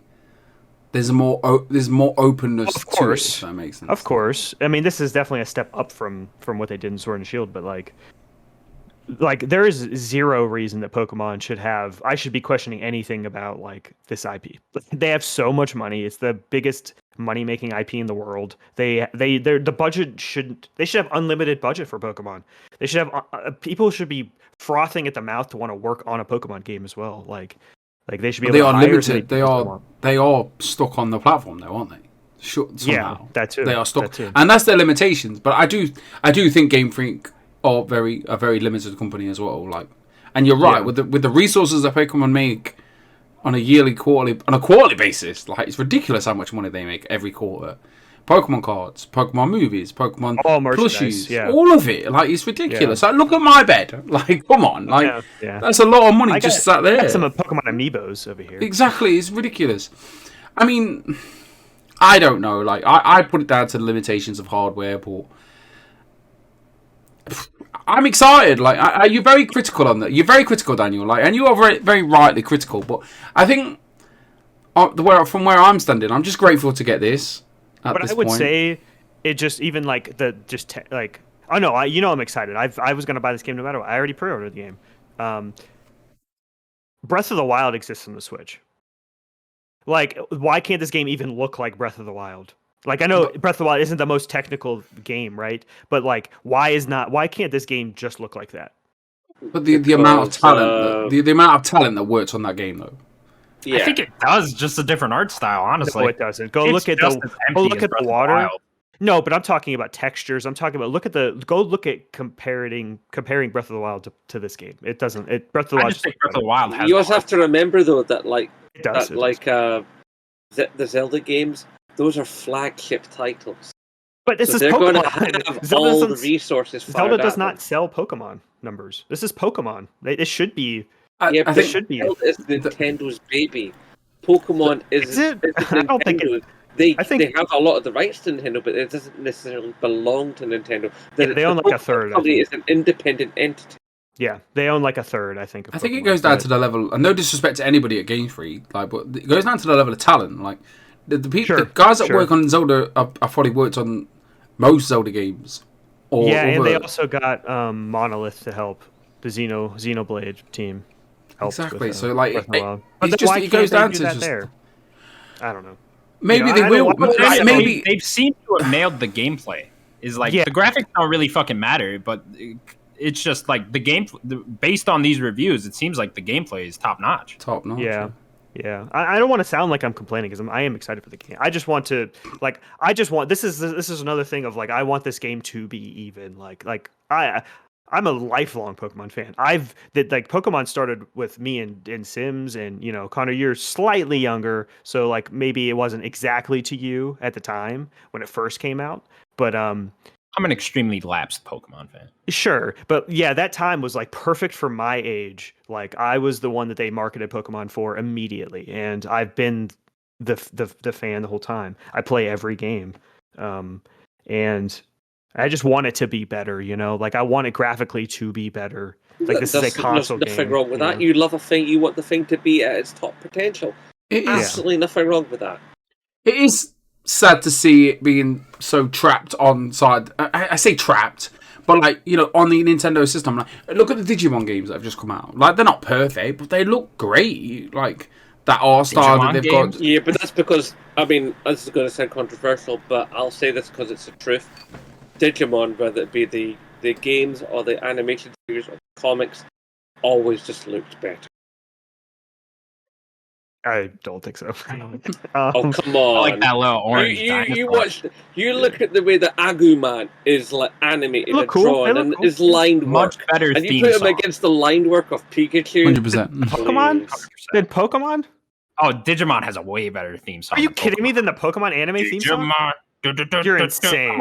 You're insane. The Pokemon theme song is the catchiest thing ever. Turn into digital monsters too. Oh my god. Save the digital world. Digimon. What do you mean, bump my head? What do you mean, bump my head? I do want to talk about the gameplay. Back over here, we had it on like STV, and it's like, and it was followed up then with card captors. Oh my, card captors! That was the dog's bollocks. I don't even know what that is. Card dogs. The dog's bollocks. That's a great. That's a great. I like one. that. I do want to talk about the gameplay some. That's something we really haven't talked about too much. My only worry about the game is my favorite. I know that this game seems to be its huge focus is we're catching things. Like we're building the first decks, we're getting the first Pokeball, we're trying to collect the Pokemon. But Pokemon for me has always been about battling. I love the battle system. It's so in depth. I just hope that they don't fiddle with the battle too much. I want that battle system to be the same. Sounds of it, and no disrespect to any of us in this room, like, but by the sounds of it, the people that play Pokemon every single day of their life, that go down to the very nitty gritty of the IVs, the EVs, the types, everything, like to the point where they are modding the game, like they're playing with mods that members of the communities have made it to make the games rock fucking solid. They're saying this battle mechanic is like great, like it's good. Okay. A great starting point, like the strong style. The strong style, agile style, whatever it is. Yeah, I don't mod things, but I definitely get into like I want the perfect nature for my Pokemon, that kind of thing. Like I do that. Yeah, I've seen like obviously Natalie watches. My partner, like she's Pokemon mad. Like last year, pretty much dedicated her life to Pokemon Unite for the last half of the year. Played 3 months of Pokemon Unite, played 2 months of Pokemon BDSP, and now she's like all she plays is Pokemon. Like she played that Nintendo Switch more than I've played it since 2017, last year alone. Yeah. So, I mean, both my wife and kid, they're both still playing the mobile phone game, but Pokemon Go. Yeah, they're still on that. They're still loving it. They're still like leveling up all the time and stuff. My wife's crazy leveling that game. It's ridiculous, but but they're watching A-Drive, for example, one of the biggest Pokemon YouTubers in the world. Like he managed to get a copy of it last week, so he's had a week with it, just like Laura Kate Dale, and like they're all saying the same thing. And these people play Pokemon for a living, So, for people that I watch these people, and then and I listen to these people that have dedicated their life. Their content is Pokemon centric. They spend every stream, every content. They play all these mods and they know the ins and outs of it. And if someone like that is saying this game is good, and they're critical, just like Daniel, they didn't like BDSP. Like they played it because it's Pokemon and they have to make content with it. They didn't like it. I mean, don't get me wrong. Like BDSP now modded, people play the modded version probably more than the original version. Natalie owns a modded version. Like she's having so much more fun with the Nuzlockes and all the randomizations of the Pokemon because it's just a better experience. Like unfortunately, that the base product they put out was just Ilka again. Their first time messed around with a Pokemon, did the basics, and managed to squeeze it out and make Pokemon more money. Again, a foundation. So hopefully Ilka's next time in the foray, and they remake. What would it be next? Black and White, I'm guessing? Black and White, Gen 5. And they remake Black and White. Hopefully they'll have more experience. It'll go into a 3D engine or etc. etc. So, all I can say is, like, this is a great... I said it 4 times now. Just a great starting foundation to whatever this next generation... And when we're all about to die on our deathbed, right, we will get the Pokemon game we all dreamed of. Pokemon MMO that I can... That'd be the only game I ever play for the rest of my life. You'll be 70 and you'll be playing it in your Google glasses. Yeah. And you'll be doing all that Minority Report shit. Yeah. You'll have your spherical PlayStation 9 with the nano probes that go into your eyes. That's it. If you remember that old advert. I was really hoping the PS5 would be designed like that, just the sphere. Just a circle. It just sits there. I will say, though, my disappointment with this game is that it does seem to revolve around catching a bunch of different Pokemon and studying them and stuff like that. I'm not into that when I play Pokemon games. I just kind of want to catch my 6 Pokemon, get them as high level. You went to the battling like me? And then do the battling, get a little story, and then put the game down. So it kind of doesn't really seem like Legends Arceus is for me too much. It does seem more like for the hardcore Pokemon fans, which is a good thing. But, yeah. The post-game stuff sounds great as well. Like, that sounds really exciting. Pokemon is just one of the golden properties. I mean, look at the whole thing with like with Pokemon Go. Harry Potter Wizard Unite, is about to close. The Walking Dead game is on its hands and knees, but the Pokemon Go game striding on forward into the sunset. Amazing. As I was Daniel asked what I said. Post game, so obviously when you finish the story, finish whatever, after that it ramps up. Like that's where I think maybe you'll probably get more out of it. But no, Pokemon Go. Put Pokemon in front of anything, it's gonna sell. Like it's a juggernaut. Pokemon Build-A-Bears. Pokemon. We had a pop-up store in 2000. And, I forgot what fucking year it was before COVID, before the world went to short. London had a pop-up store for Pokemon. Alright, and we don't have that. Obviously, it's only in Japan. And we went to walk in, and the guy was like, "No, you can't just walk in." I was like, "You can't walk in. You got to get in the line." And the line was a 15. Was it a yeah? The line was 15-minute walk away, and we got to the end of it. He says, "No, we're not. You couldn't get in. We could not go to this Pokemon store." Like, how many badges you got, mate? 6. All right, because 7. She's a bastard. She got fucking makes you do math Miltank, problems and she before. just do rollout. All right, right. Okay, and then Uncharted Legacy of Thieves also came out. It's got a 88 on OpenCritic. GameSpot gave it a 9. IGN gave it a 9. Oh no, GameSpot gave it an 8. IGN gave it a 9. Hobby Consoles gave it a 91. There you Hobby go. Consoles. Shout out to Hobby Consoles. Shout out. Great website. Huge traffic over there, I bet. Yeah. Is anyone picking this up? I'm gonna pick it up for $10 and then pop my 2 platinum trophies because I got fucking what's the other one? What's the Lost Legacy? Lost Legacy and Uncharted 4. Can't wait for that 2 minutes of my life. Gonna be Paying great. $10 just for 2 platinums. And Daniel, I'm gonna love it. I'm gonna And love you're it. gonna love it. You'll do it You're gonna again. love it. So I have a question. That I'm too lazy to research. So I own Lost Legacy. Uh-huh. So I put that in my console. It's like, you want to buy this PS5 version for $10? I'm like, yes, I do. Does that mean I get Uncharted 4 as well? No You're idea. buying that Right, collection. no. You're buying the thing. You're buying Uncharted 4 and Lost Legacy. So think because you I have to got own one of Uncharted them, 4 I get both instead of Lost them. Legacy. Do you own No, Uncharted 4? if there is like an upgrade thing, but you could just buy these games. Well, yeah, you could buy it for the 70. Yeah. But like you get I a want to free upgrade you for get the $10. upgrade if you own it. I Thing don't know. is, I don't know. That's a not good that question. long Chip. ago, they put the trilogy up on PlayStation Plus, and I played them all, and I loved them again. You know, it's like it's happened too soon in my personal gaming memory back. Even though they do look amazing. If I hadn't played that, you know, the re-release trilogy or whatever it was Plus, then I would be more excited for this. It does look properly nice. Yeah. Yeah, I don't know what it is about like last gen games coming back, but like all of them thus far for me have just been like it's just too soon. I don't want to replay it. Like, you know, they did Horizon got the upgrade, God of War got the upgrade, stuff like that. Those weren't even like proper PS5 upgrades. Those were just 60 FPS boosts. But all of those I've just been like it's just too soon. I don't feel like replaying these yet. It's not time. Need at least 5 years between that. Maybe like a new game announcement or something. Yeah, Like, that'll get me hyped up to go back and play it. But that's why I'm not really excited for a Last of remake, reboot, whatever they're calling. completely unnecessary. Because I mean, with a game like The Last of Us, you have that one story experience, and that's your story experience. That's why I never did a second playthrough of Detroit Become Human, because that story that I experienced, that was my story. Yeah, definitely. Yeah, but you didn't get the platinum.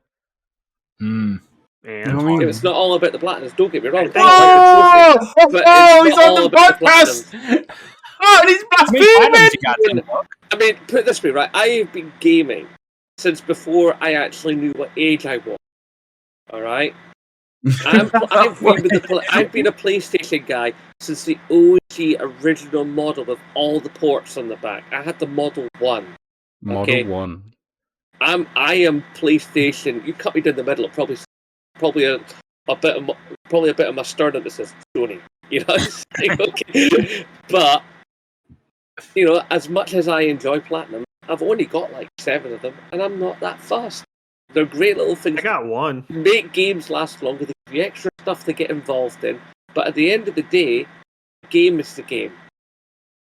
Yeah, I only have 1 platinum. I don't care. Yeah, and we judge you every day for child it. is trying to communicate with me. I'm going to mute a Sims- second. Give me a second, Judge guys. Judge I'm me, judging you. Sims. I'm judging you Judge right now. me. I'm judging you so Yeah. hard. Good. Judge me. Me and Judge Sim's currently tied at 38. Or he might I have could 39 change on. that. I could change that and flip it for Switch, but I choose not to. I've Yeah, got like what's that? What's your 4. 3 I got platinum? 4 Switches. I got 4 plats in Where's- the chamber. Like Where's I could what's your just. 3 platinum, Sims? Wait, I don't want to talk about that because it's a Yeah, stupid no, card no, game. no, let's talk Stupid about card it. game. No, Stupid let's card talk game. about it. Nobody It's likes a great Gwen. card game. Nobody likes Gwen. Like it didn't even deserve. version comes out. Gwent's great. That's the I keep looking at it every day. Like it taunts me. That's honestly like I don't want to talk about it. But no, I could easily get 4 more players, but I choose not to, Connor. I choose not to. He says he chooses for you to be ahead of him. You gonna take that, Connor? No, all I have to do is get that PS4 out and just transfer them. Yeah, saves. but like you have to discount Sim's whole trophy list because he has multiple of those cheap $1 game. Oh, no, I don't. Trophies. No, I don't. I have one. I have one. Have I you have one. been that kind of mail? Yeah, my name is Mayo. That's the only one I have. That's the cheap. No, to be fair, I have 2. My name is Mayo, and my name is Mayo too. Yeah. I don't have my name is 2. Anyway, So forget the best tip from Mayo is basically do what you did for when you were playing track and field back in the arcade days. track and field. Although I might, yeah, you wrap your t-shirt around your thumb, and you whack it over those buttons as quick as you can, back and forth, back and forth. Oh god! You don't know about track and field. Oh, You do not know about track and field. I own that game. That game is incredible. When I saw my cousin do that for the first time, Is it incredible? what? Honest to God, it's such a good game. Like I'm breaking records for fun. I remember my cousin the first time we ever did that. I was like, "What are you doing, cousin Jamie?" He's like, "You watch me," and I was like, and he gets his T-shirt. I'm like, "What's he doing?" And he just rubs it, and he flew, and I'm like, "Ah." Anyway, track and field. Get that back on DPS. Move on to what we have been playing. Track and field. What have you been playing, Sims? Me, I finished Guardians of the Galaxy. Hey! You don't understand. Chris knows as well. 4 years. He's Holy like, like, God, man. I looking back up like when I popped the first platinum, the first trophy, and it was literally the release day, I believe. Yeah. October the you played 17th or it. something. Yeah. Normally, I would give you shit for how long you took, but you beat multiple games in that time that you were also playing Guardians, and it's just like, why? I think you were treating Guardians like it was a TV show. You were serializing it for yourself. Yeah. It just didn't grab me like at any time. Like I loved it. I blasted through that game. So good. I absolutely adored it. It was. I mean, okay, the combat was a little repetitive. Just But average. the story, man, the feel. yeah, the story was fine. The story was great. characters are so Yeah, good. all the characters are great. But as soon as you start shooty, I was sleepy. Put it on like, easy and play it. I That's did, it. but I just Yeah, couldn't get past that's how boring it was. I just There is a lot of combat towards It's the end. so too, shit, though. man. It's just Yeah. and it's such a disservice. I'm with you. I do video think the game. combat's just straight up bad in that game. bad. I think Could have that's a done with little some harsh. variation. Definitely. Sure. I think it's just a little harsh. I think it's just fine. I do feel like the story was alright. Like it was good, but maybe I think everyone said it's so good that it didn't reach that level of expectations for Not too myself. much for you. I can see Yeah, and I was just like, okay, but I still I smiling. think for I was most still, of us, when we played it at launch, it did come as a surprise. a surprise, Like, yeah. holy shit, really good, yeah. So, but I really enjoyed like the whole. I enjoyed every cutscene, every conversation, every moment to moment story beat. It was great. I had such a good time and I was enjoying it. But then it just. I got to a point, in the end, over the past couple of weeks, I've literally been playing it chapter by chapter. So it's just a drip feed of like, not too much, because I've just burnt out and I won't want to play this again. Because like when it gets, literally, you get to the fighting mechanics, and you're just holding down the trigger, running around, making sure. Yeah, I had like a combo. I had Groot. Groot would grab the big enemy. I'd send Drax toppling down on top of him, or then I'd use Rocket, his magnet grenades, and then I'd get Drax to drop down on him. And I was like, I had a system. But anyway, it was good. Like it's a good game, and like hopefully Square Enix they do number 2 and they just make it so much more better. Yeah, I mean, making the fights more creative. I mean, like the fight against Fin Fan Foom. It was basically just keep hammering and hammering and hammering. That's it. it. Was never Yeah. like get this particular weak point, try this particular strategy. Yeah. It was just hammer, hammer, hammer, hammer. So I get Exactly, the point. yeah. But it was that thing. The whole build up to Fin Fang Foom was so funny for me, because the way Drax was like, "Oh, Fin Fang Foom, the deadly, the blah blah blah," and I was like, "This is gonna be this tiny little thing." I was just expecting it. Like I was expecting for that the old switcheroo, but no, yeah, he was big. He was big. Yeah. But I rolled credits on it. I'm glad to have roll credits on it. It had that charm, that Guardians of the Galaxy, and to be fair, like, the characters are great. Like, I feel like too many people are too quick. Same with the Avengers, or they're not the same Avengers characters from the movies. But I think these are great. To be fair, like really, really good. Like, question is, did you get your Bobby McFerrin moment? No. If you take your choices in a particular way, road. You might want to sing it, not run, don't worry. Basically, there's a bit where they have to like use that song to get past. For the llama, yeah, that's the greatest bit in the game. It's the best part. Yeah, of the whole because game. everybody gets that. Apparently, it's like it's locked behind particular choices. And luckily, I was so deep in the game that I happened to just make those choices, and I got that. And right, I didn't know that. Yeah. Did you get that moment? Yeah, I did. The greatest bit in the game, the best part in the game. I mean, and then I think Drax's story arc is one of the second best. But it was fine. It was really good. I'm glad that it all worked out for him. I'm just like, hey, yay. Went on a bit of I quickly just want to. I went through obviously because I read the Will Smith book, so I went through a Will Smith filmathon. So I was like, I did King Richard. I made Natalie watch Pursuit of Happiness. I've watched that 3 times, and every time at the end, just a mess, just a big mess. And then I watched Ali, a good film, man. Ali's a really good film. So, Ali? Muhammad Ali. Muhammad Ali. He's just saying Ali. it wrong. Ali. Ali. A-L-I. It's not Muhammad Ali. Ali. He says it Muhammad Ali. That's how he's pronounced it. Yeah, but if you say Ali, you can't really say Ali without saying Muhammad. So I was like Ali. So Ali on its own, I can't say. Doesn't matter. Muhammad Ali. All right. Like when you say Antonio Banderas. Exactly. You gotta have that. No, you could just say because the name of the movie is just Ali. Anyway, good film. Anyway, so then right, so I was a bit sick over the weekend. I was a bit poorly. Steve was feeling sorry for himself, and I needed a game. I needed a game to play. And it was Monday. I'd called in sick to work. I was like, look, Steve's not feeling too clever. And they're like, don't worry, Steve. You put a PlayStation on, you put your feet up. They didn't say that. They said, you make sure you're back at work tomorrow.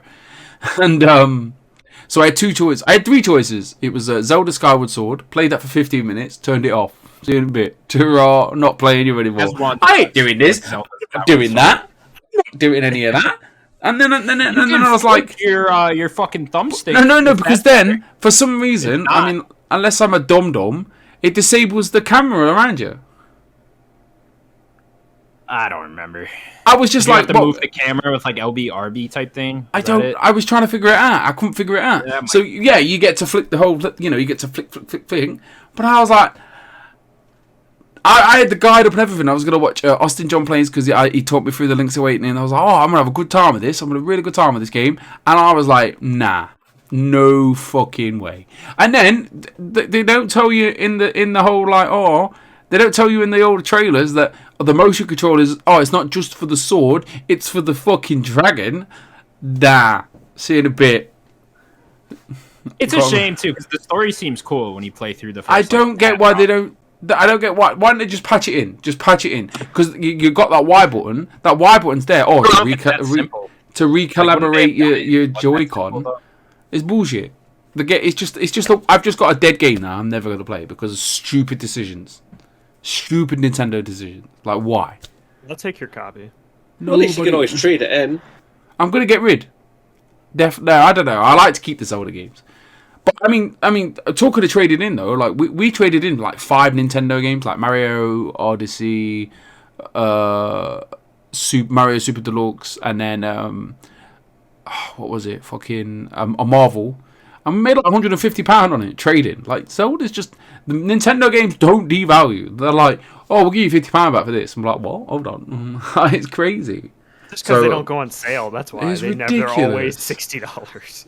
Anyway, out of curiosity, who did you trade them into? Was it like CX Game or what? Game, but we've got like the Elite membership thing as well, so we get like a bit extra. I binned it about a couple of weeks ago. It doesn't really do that much for you.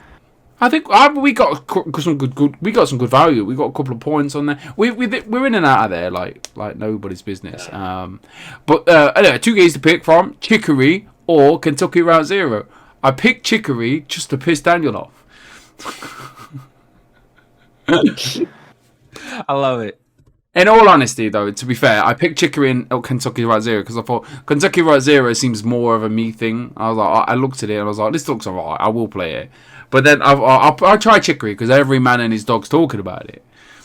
And I put it on. I was like, I got like an hour in. I was like, this game's fucking phenomenal. Like the whole concept of like you just got this, you can just colour things in. Like it's pleasing to the eyes. It's simple. And it's just easy. It's an easy video game to play. Like I'm poorly, I feel sorry for myself. I'm sick. I just want to relax and listen to this great music and have this like easy, pleasurable like experience on the eyeballs. And like 2 hours turned into 3 hours. 3 hours turned into 4 hours. I turned it off and I'm like, fucking hell, I'm playing this again tonight. And as the game starts to progress, like if you don't know, Chicory is like a visual colouring book. Like you can. You have a like Okami? Is it, Daniel? No, it's no. He's saying you literally are painting. You are painting. You're literally walking on a coloring book. You are painting it, not just the visual art style. A bit like paint by numbers. Like paint by numbers, like, and then you. Like your weapon is a paint. The weapon you have is a paintbrush. You are painting the world as a coloring book.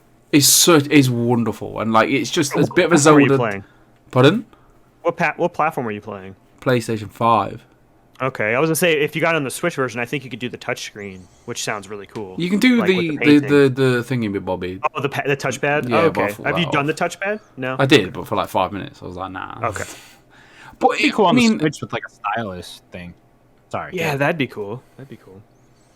I would have worked really well on the Vita, I reckon. Yeah, it would.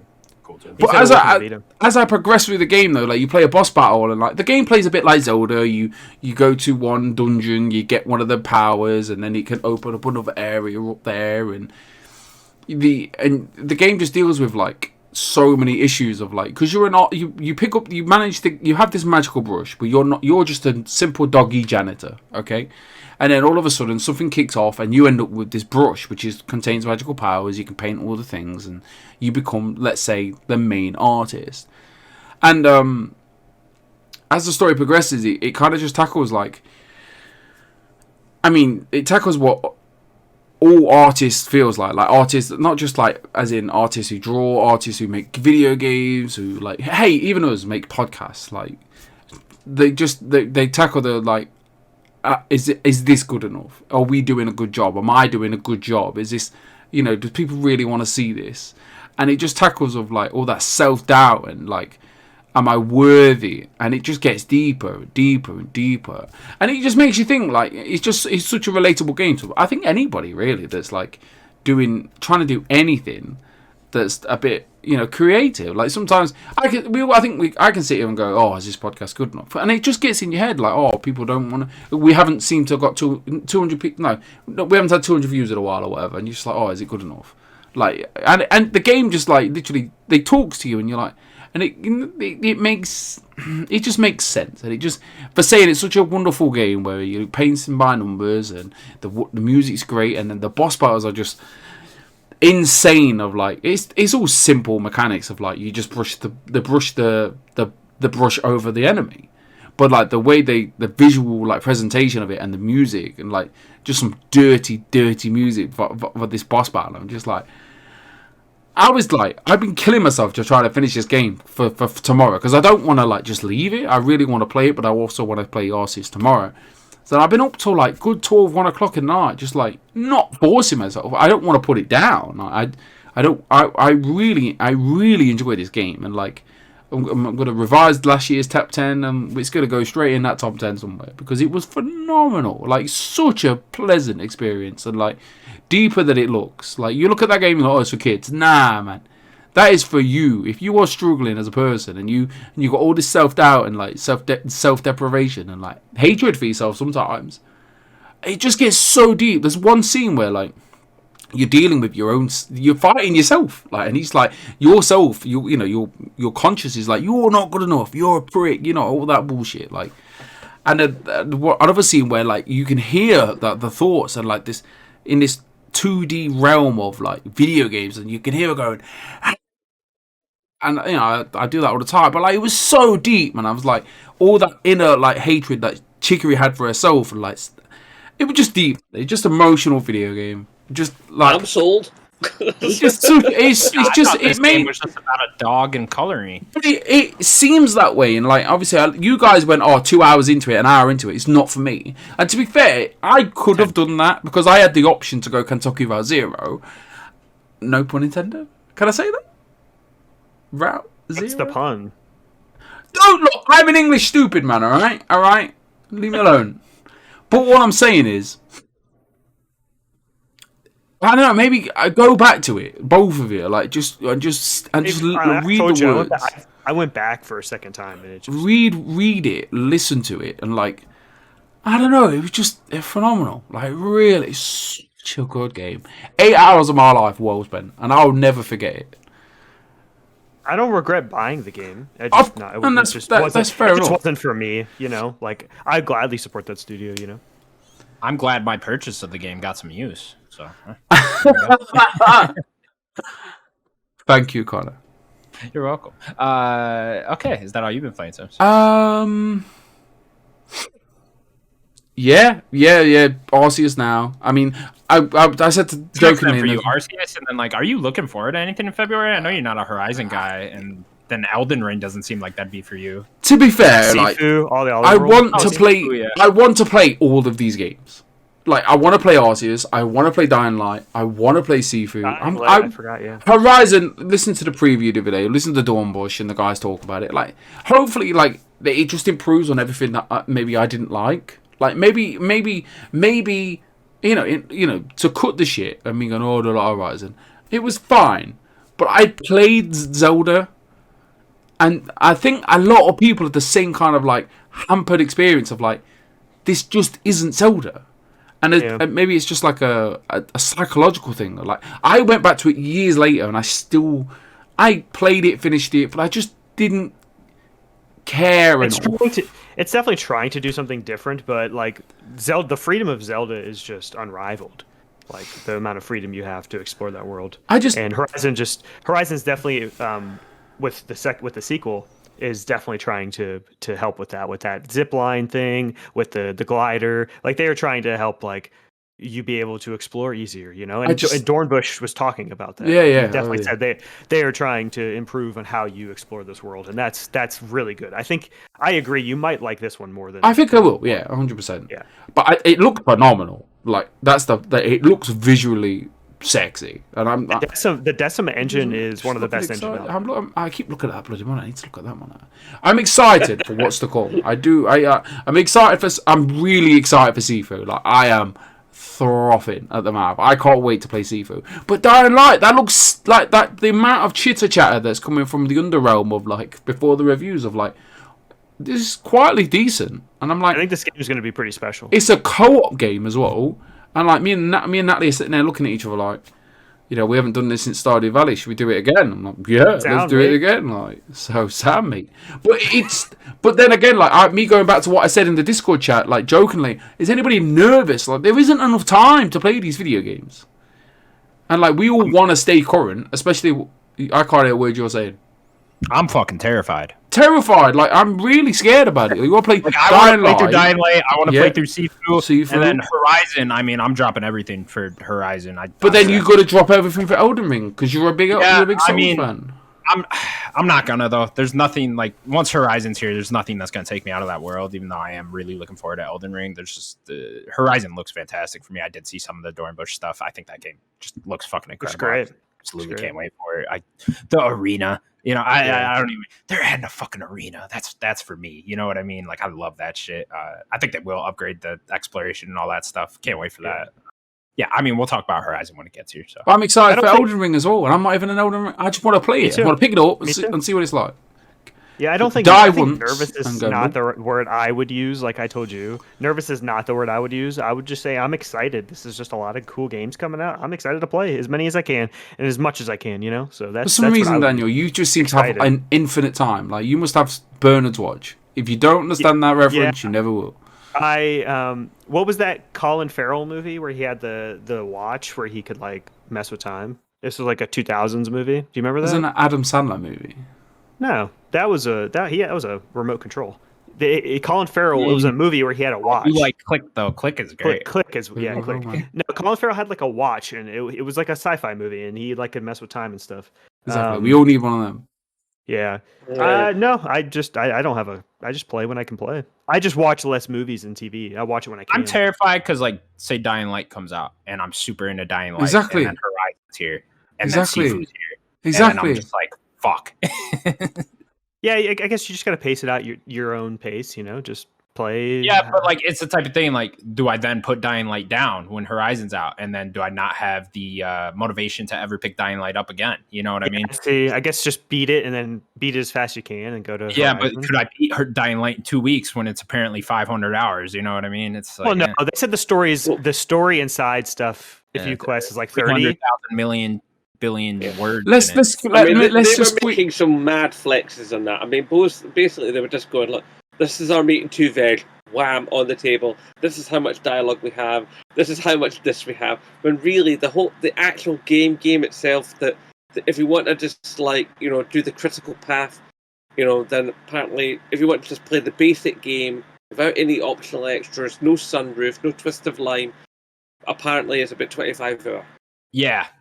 And then they said, which is typically how I normally play, is like main story with some side quests sprinkled in is about 80 hours. And that's typically how I'd like to play. So I'm imagining I'd say be 20 to 80, somewhere in there. It was a really stupid like PR tweet, because if it was if it was coming out in March or April when there's not too much going on, it would have been a cool tweet to do, because like, hey, here's your April.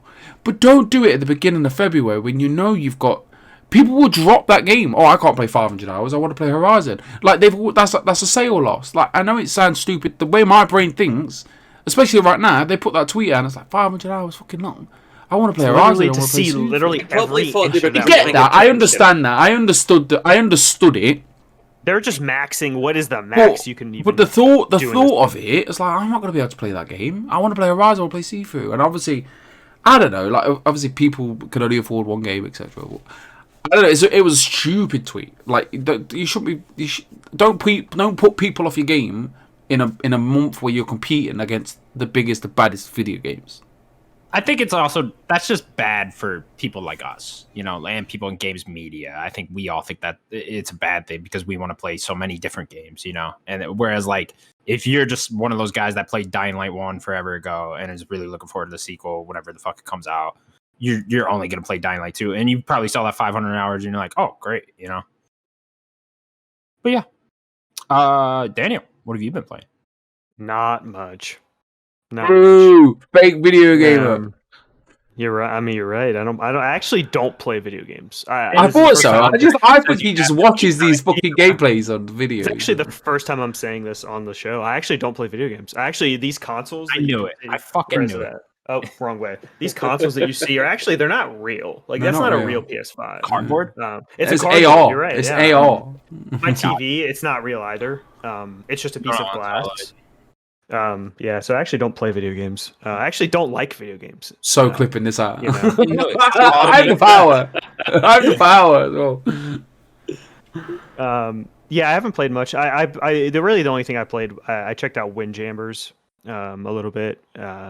It's a cool little game of just kind of Pong. You're just playing Pong with the frisbee. Pretty cool art style. It's .emu again. Real sport, right? I don't. It might be. I'm not sure. Okay. It is .emu. They have really cool art style, so I like this art style that they have for the game. It very much looks like Streets of Rage 4.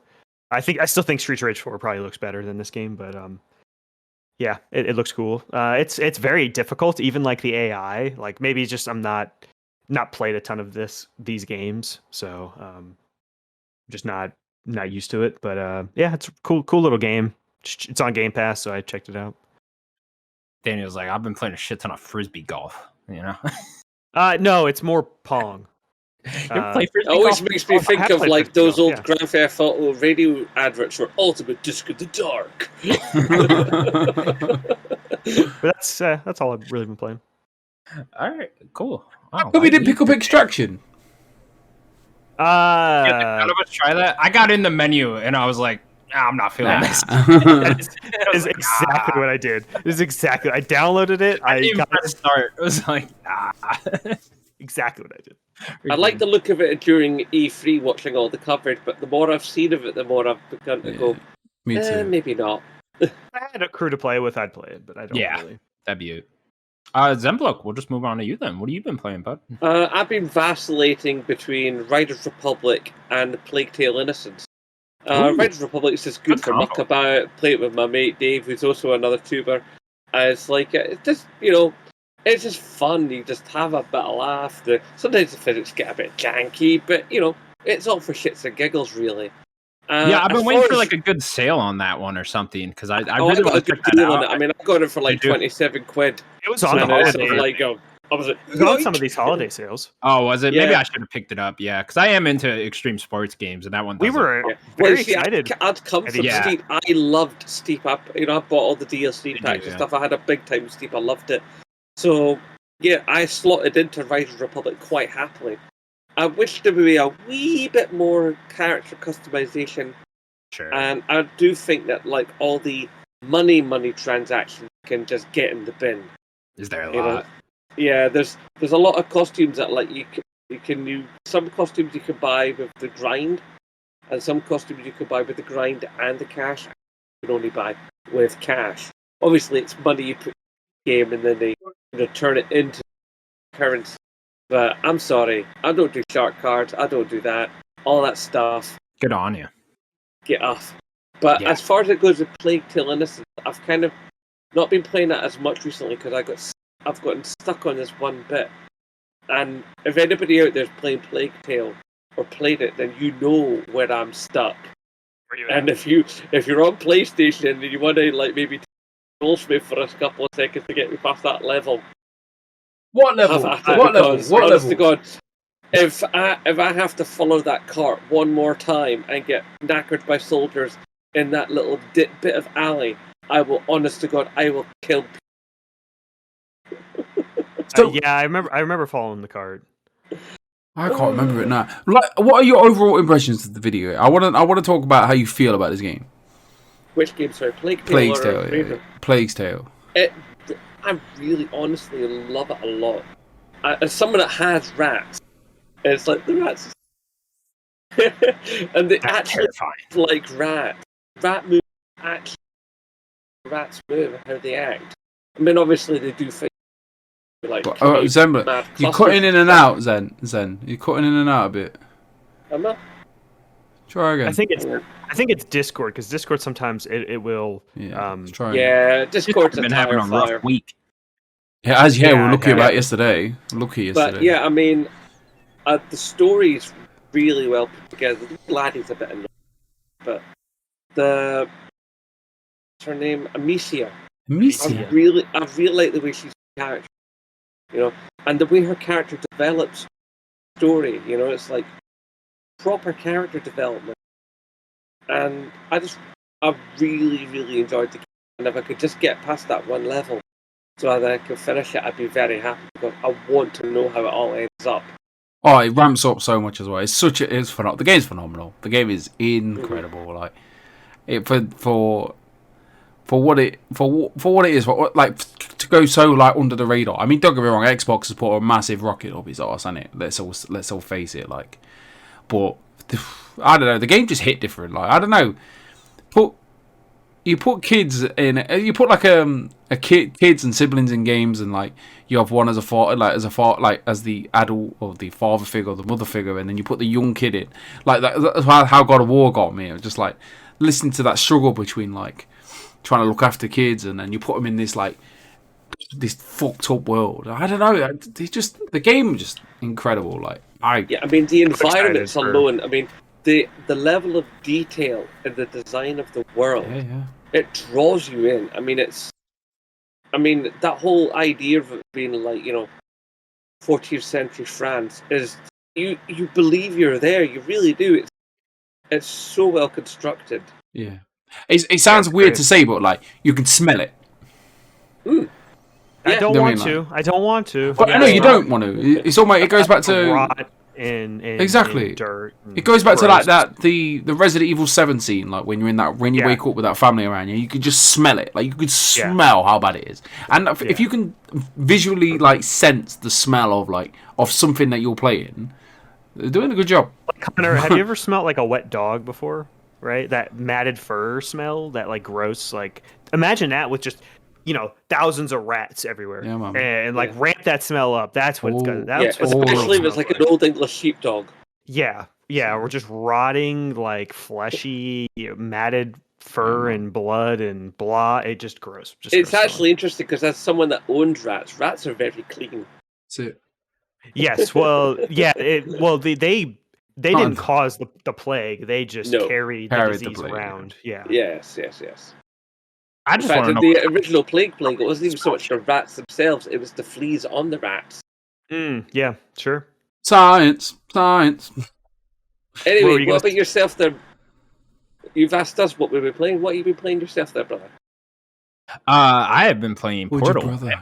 Portal 2 as well. Yeah, we're brothers, man. Scottish. I wish I was Scottish, Yeah, I just randomly started playing Portal. I don't know. I think I read a little while ago on Reddit that like the Portal Still Alive has extra levels of Portal. And I was like, oh, I never even knew that. So I picked that up on Xbox a little while back and finally got around to playing it.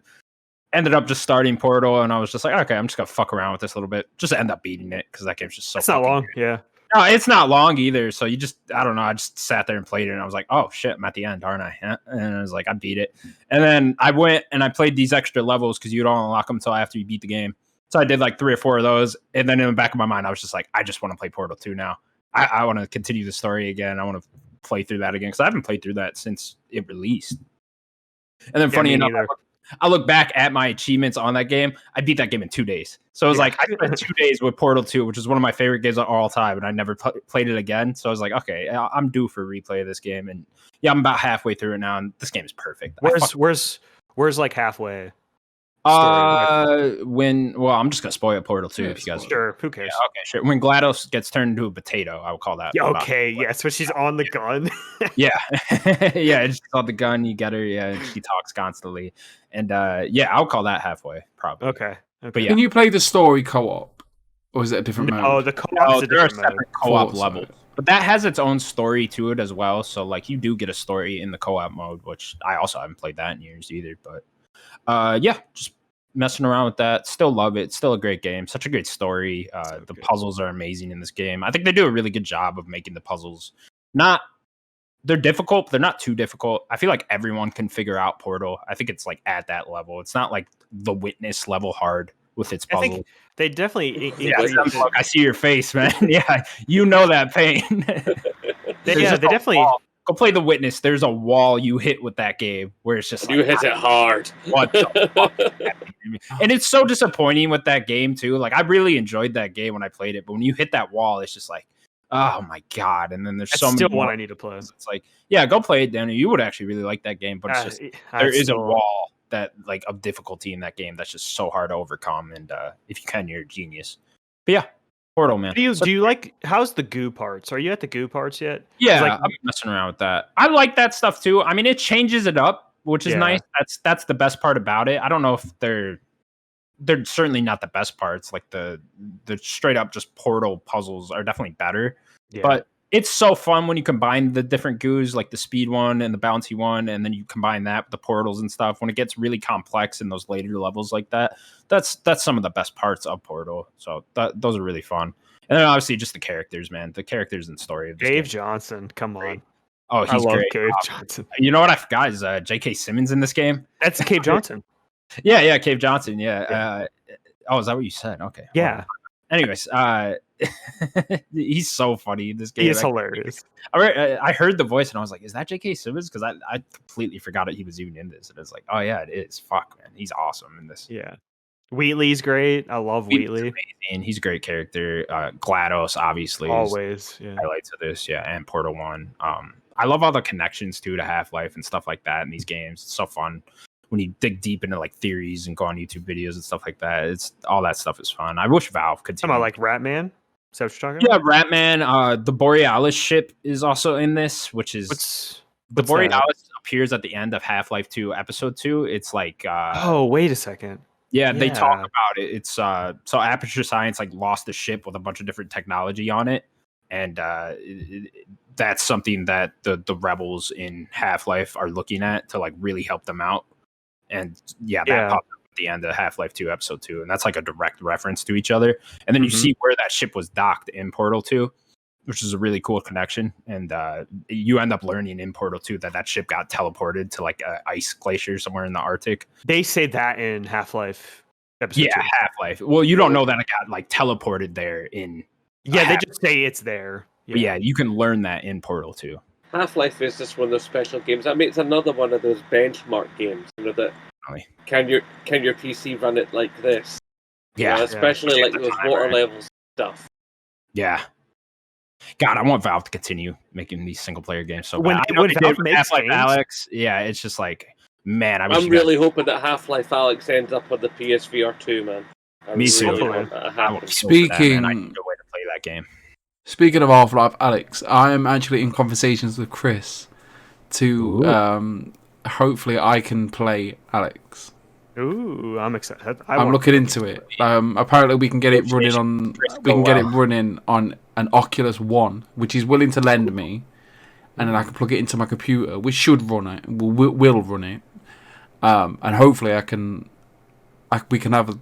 give you my feedback. I'd really want to play it. I feel like it's something that I really want to play. I'm coming over if you get that. You can come, man. Let's play, man. I can go to my brothers and play it. One more thing before we go or whatever. A massive shout out to PlayStation Help. The PlayStation Help tabs. Do you know what I mean? On the console? Are you talking about on the system, or are you talking about on the system, sorry. Oh yeah, those are great. Oh my god, like a lot of people don't make enough of them, and they are actually really good. It's really got PS5 chicory. Like sometimes I was just being lazy and I just couldn't be bothered to think about how to solve this puzzle because obviously I was in a rush to play the video game. But like you press the button, video, this is how you do it, move on. And I was like, it's so. I mean, don't get me wrong, it's not good. Pardon? I said sound, mate. It's just. Don't get me wrong, like I kind of felt bad for the YouTuber that I would have like YouTubed how to do this. But it was so convenient, like, kinda. Pardon? You felt that bad for them? I did feel it. I did think about it. I was like, I really shouldn't. I should give someone the click. But it was so convenient. It was and fast and responsive and man. I wish they would like hire like the PS5 trophies guy. Yeah, 100%. That's what they should do. Or, like 100%. Bring up his YouTube page or anyone else's YouTube page or something like that. The question would be, is it worth that? Like, how many people are using it? There's a lot of... Would it be to hire him, though? It could be much. If you put it in every game, people are going to use it. What is $80K a year to Sony? You know what I mean? Like, I'm just asking the question. So, people would use it, 100%. It's kind of a chicken and egg situation when it comes to the help. Because the more people use it, the more reputation it gets for being a usable service. But if developers don't put it in, then people won't use it. So it's kind of, it's like, if it's there, they will, but if they don't know it's there, they won't use it. I mean, like, look at accolades, PlayStation 5. How many times have you gotten an accolade? Or how many times have you had the opportunity to give somebody an accolade? Yet Sony, in their Twitter feed, are always banging on about the accolade. I don't even know what that means. Never even fucking use that, Point entirely! God. I play like every PlayStation exclusive. I don't know what an accolade even means.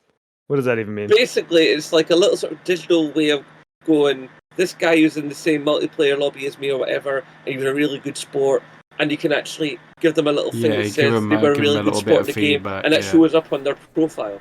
And basically, accolades accumulate on people's profiles. Interesting. I've gotten like a couple in the past, but one of them I got from what was it? That racy car bashing game. Destruction All Stars. Destruction All Stars. Yeah. Shout out to Destruction All Stars. A good game. I mean, I played that game slowly for like a week, and honest to God, it was pretty, but it was a dead fish. Oh, it was dead the day it released. You're dead. I am dead. You're right. I'm dead. Oh, you heard it as well. That was proper whispering. No, I heard what you said. I am dead inside. I felt bad for saying it as well. I was like, oh shit, I shouldn't have said that. I hope he didn't hear me. We have fun on this podcast. We have fun, guys. You literally just said it. What do you mean you whispered? I whispered it. I didn't. I wasn't. That was my normal voice. I was like, oh, yeah, no, you just said it. Oh no, I shouldn't have said that. My brain instantly went, oh. You were like Hagrid. Shouldn't have said that. I should not have said that. Connor gets that reference now. Clap for Connor. I understand that. I know. I was like, yay, me. He's the tall guy. You're on your Captain America moment, Derry. I got that reference. That's what I was doing. Oh, in the last one, they somehow captured him, and they never showed how he got captured. And I was just like, oh, okay, I guess he's a lot of muscle. A lot of, I don't know, Voldemort's super strong, I guess. Who knows? He uses magic. I did forget to mention that UFC 4 is the PS Plus game next month. Oh, yeah. So if you want to get your ass dusted, you're trying to get beat, go ahead, add me. Classiest Chimp, all caps, no spaces, on PlayStation. You could also add me on Xbox. I will beat your ass on either system. Doesn't matter. Don't matter. The gauntlet has been thrown down, sir. Doesn't matter. Yeah, it has. It has. Go ahead, add me. Sims. I genuinely. Well, no. Challenge. Yeah, you scared me. You challenged him. As soon as I saw it, forever ago, as soon as I saw it, I shit my pants. I'm not gonna lie. I was like, uh-oh. And there is zero excuse now. Still wait. You have it on both consoles now. Just waiting, Sims. Just waiting. Anyways, guys, I gotta go to work. But if you guys want to play the game and I can leave, or do you want me to wrap up the show? Up to you guys. I want to wrap up the show because he's late, and I'm being selfish because it's like 9 my time. Sure, we will wrap up the show then. Zenbloke, how nice was this guy? Zenbloke's great. I want to pimp out Zenbloke. Zenbloke, thank you so much for coming on the show. I've had an absolute pleasure, gentlemen. It's been wonderful. I've missed podcasting because a lot of the podcasts I used to put in have all wrapped up, and it's been lovely to do it again. And if any of the ladies and gentlemen out there are interested, if indeed you do come to the channel, go back a couple of videos. Currently, I'm running a competition where basically, if you send me a design for my Redbubble store, the winning design will not only become part of the line of designs on the store, but if your design wins, I will reach into my own wallet and I will buy you the t-shirt of your design. So, ooh. You send the entry to me through my Twitter, and basically, it doesn't matter if you draw something, make it on a tablet, chisel it out of stone, mold it out of clay and take a photo out, wherever your imagination takes you. But basically, you, upon becoming a member of the Zen family, be on Twitter or join me on my Facebook. Not my Facebook, sorry, because I don't actually. Facebook's private. Join me on my YouTube or my Twitch or whatever. Come and be a member of the Zen fam. Enter the competition, and you will be wearing the t-shirt. Like. That's a bet right there. Everyone, please go check out Zenbloke's YouTube channel. Zenbloke, again, thank you so much for coming on, man. You are awesome. You're welcome back anytime. Oh, thank you. Thank you guys so much for watching. Please remember to subscribe to our YouTube channel over at Nerdic Gods, youtube.com/Nerdic Gods, and then go subscribe to us on audio platforms as well. Guys, anything else you want to say? Game on, gamers. Game on, gamers. Sims? I was really worried that you would not understand a word he said. Oh, no, he got him. I mean, that's I was like, accent. It is a thick accent, I will say. But I like it. My accent's quite light. It is quite light. It is really light. Okay. Goodbye, everybody. When I don't know. Bye-bye, everyone.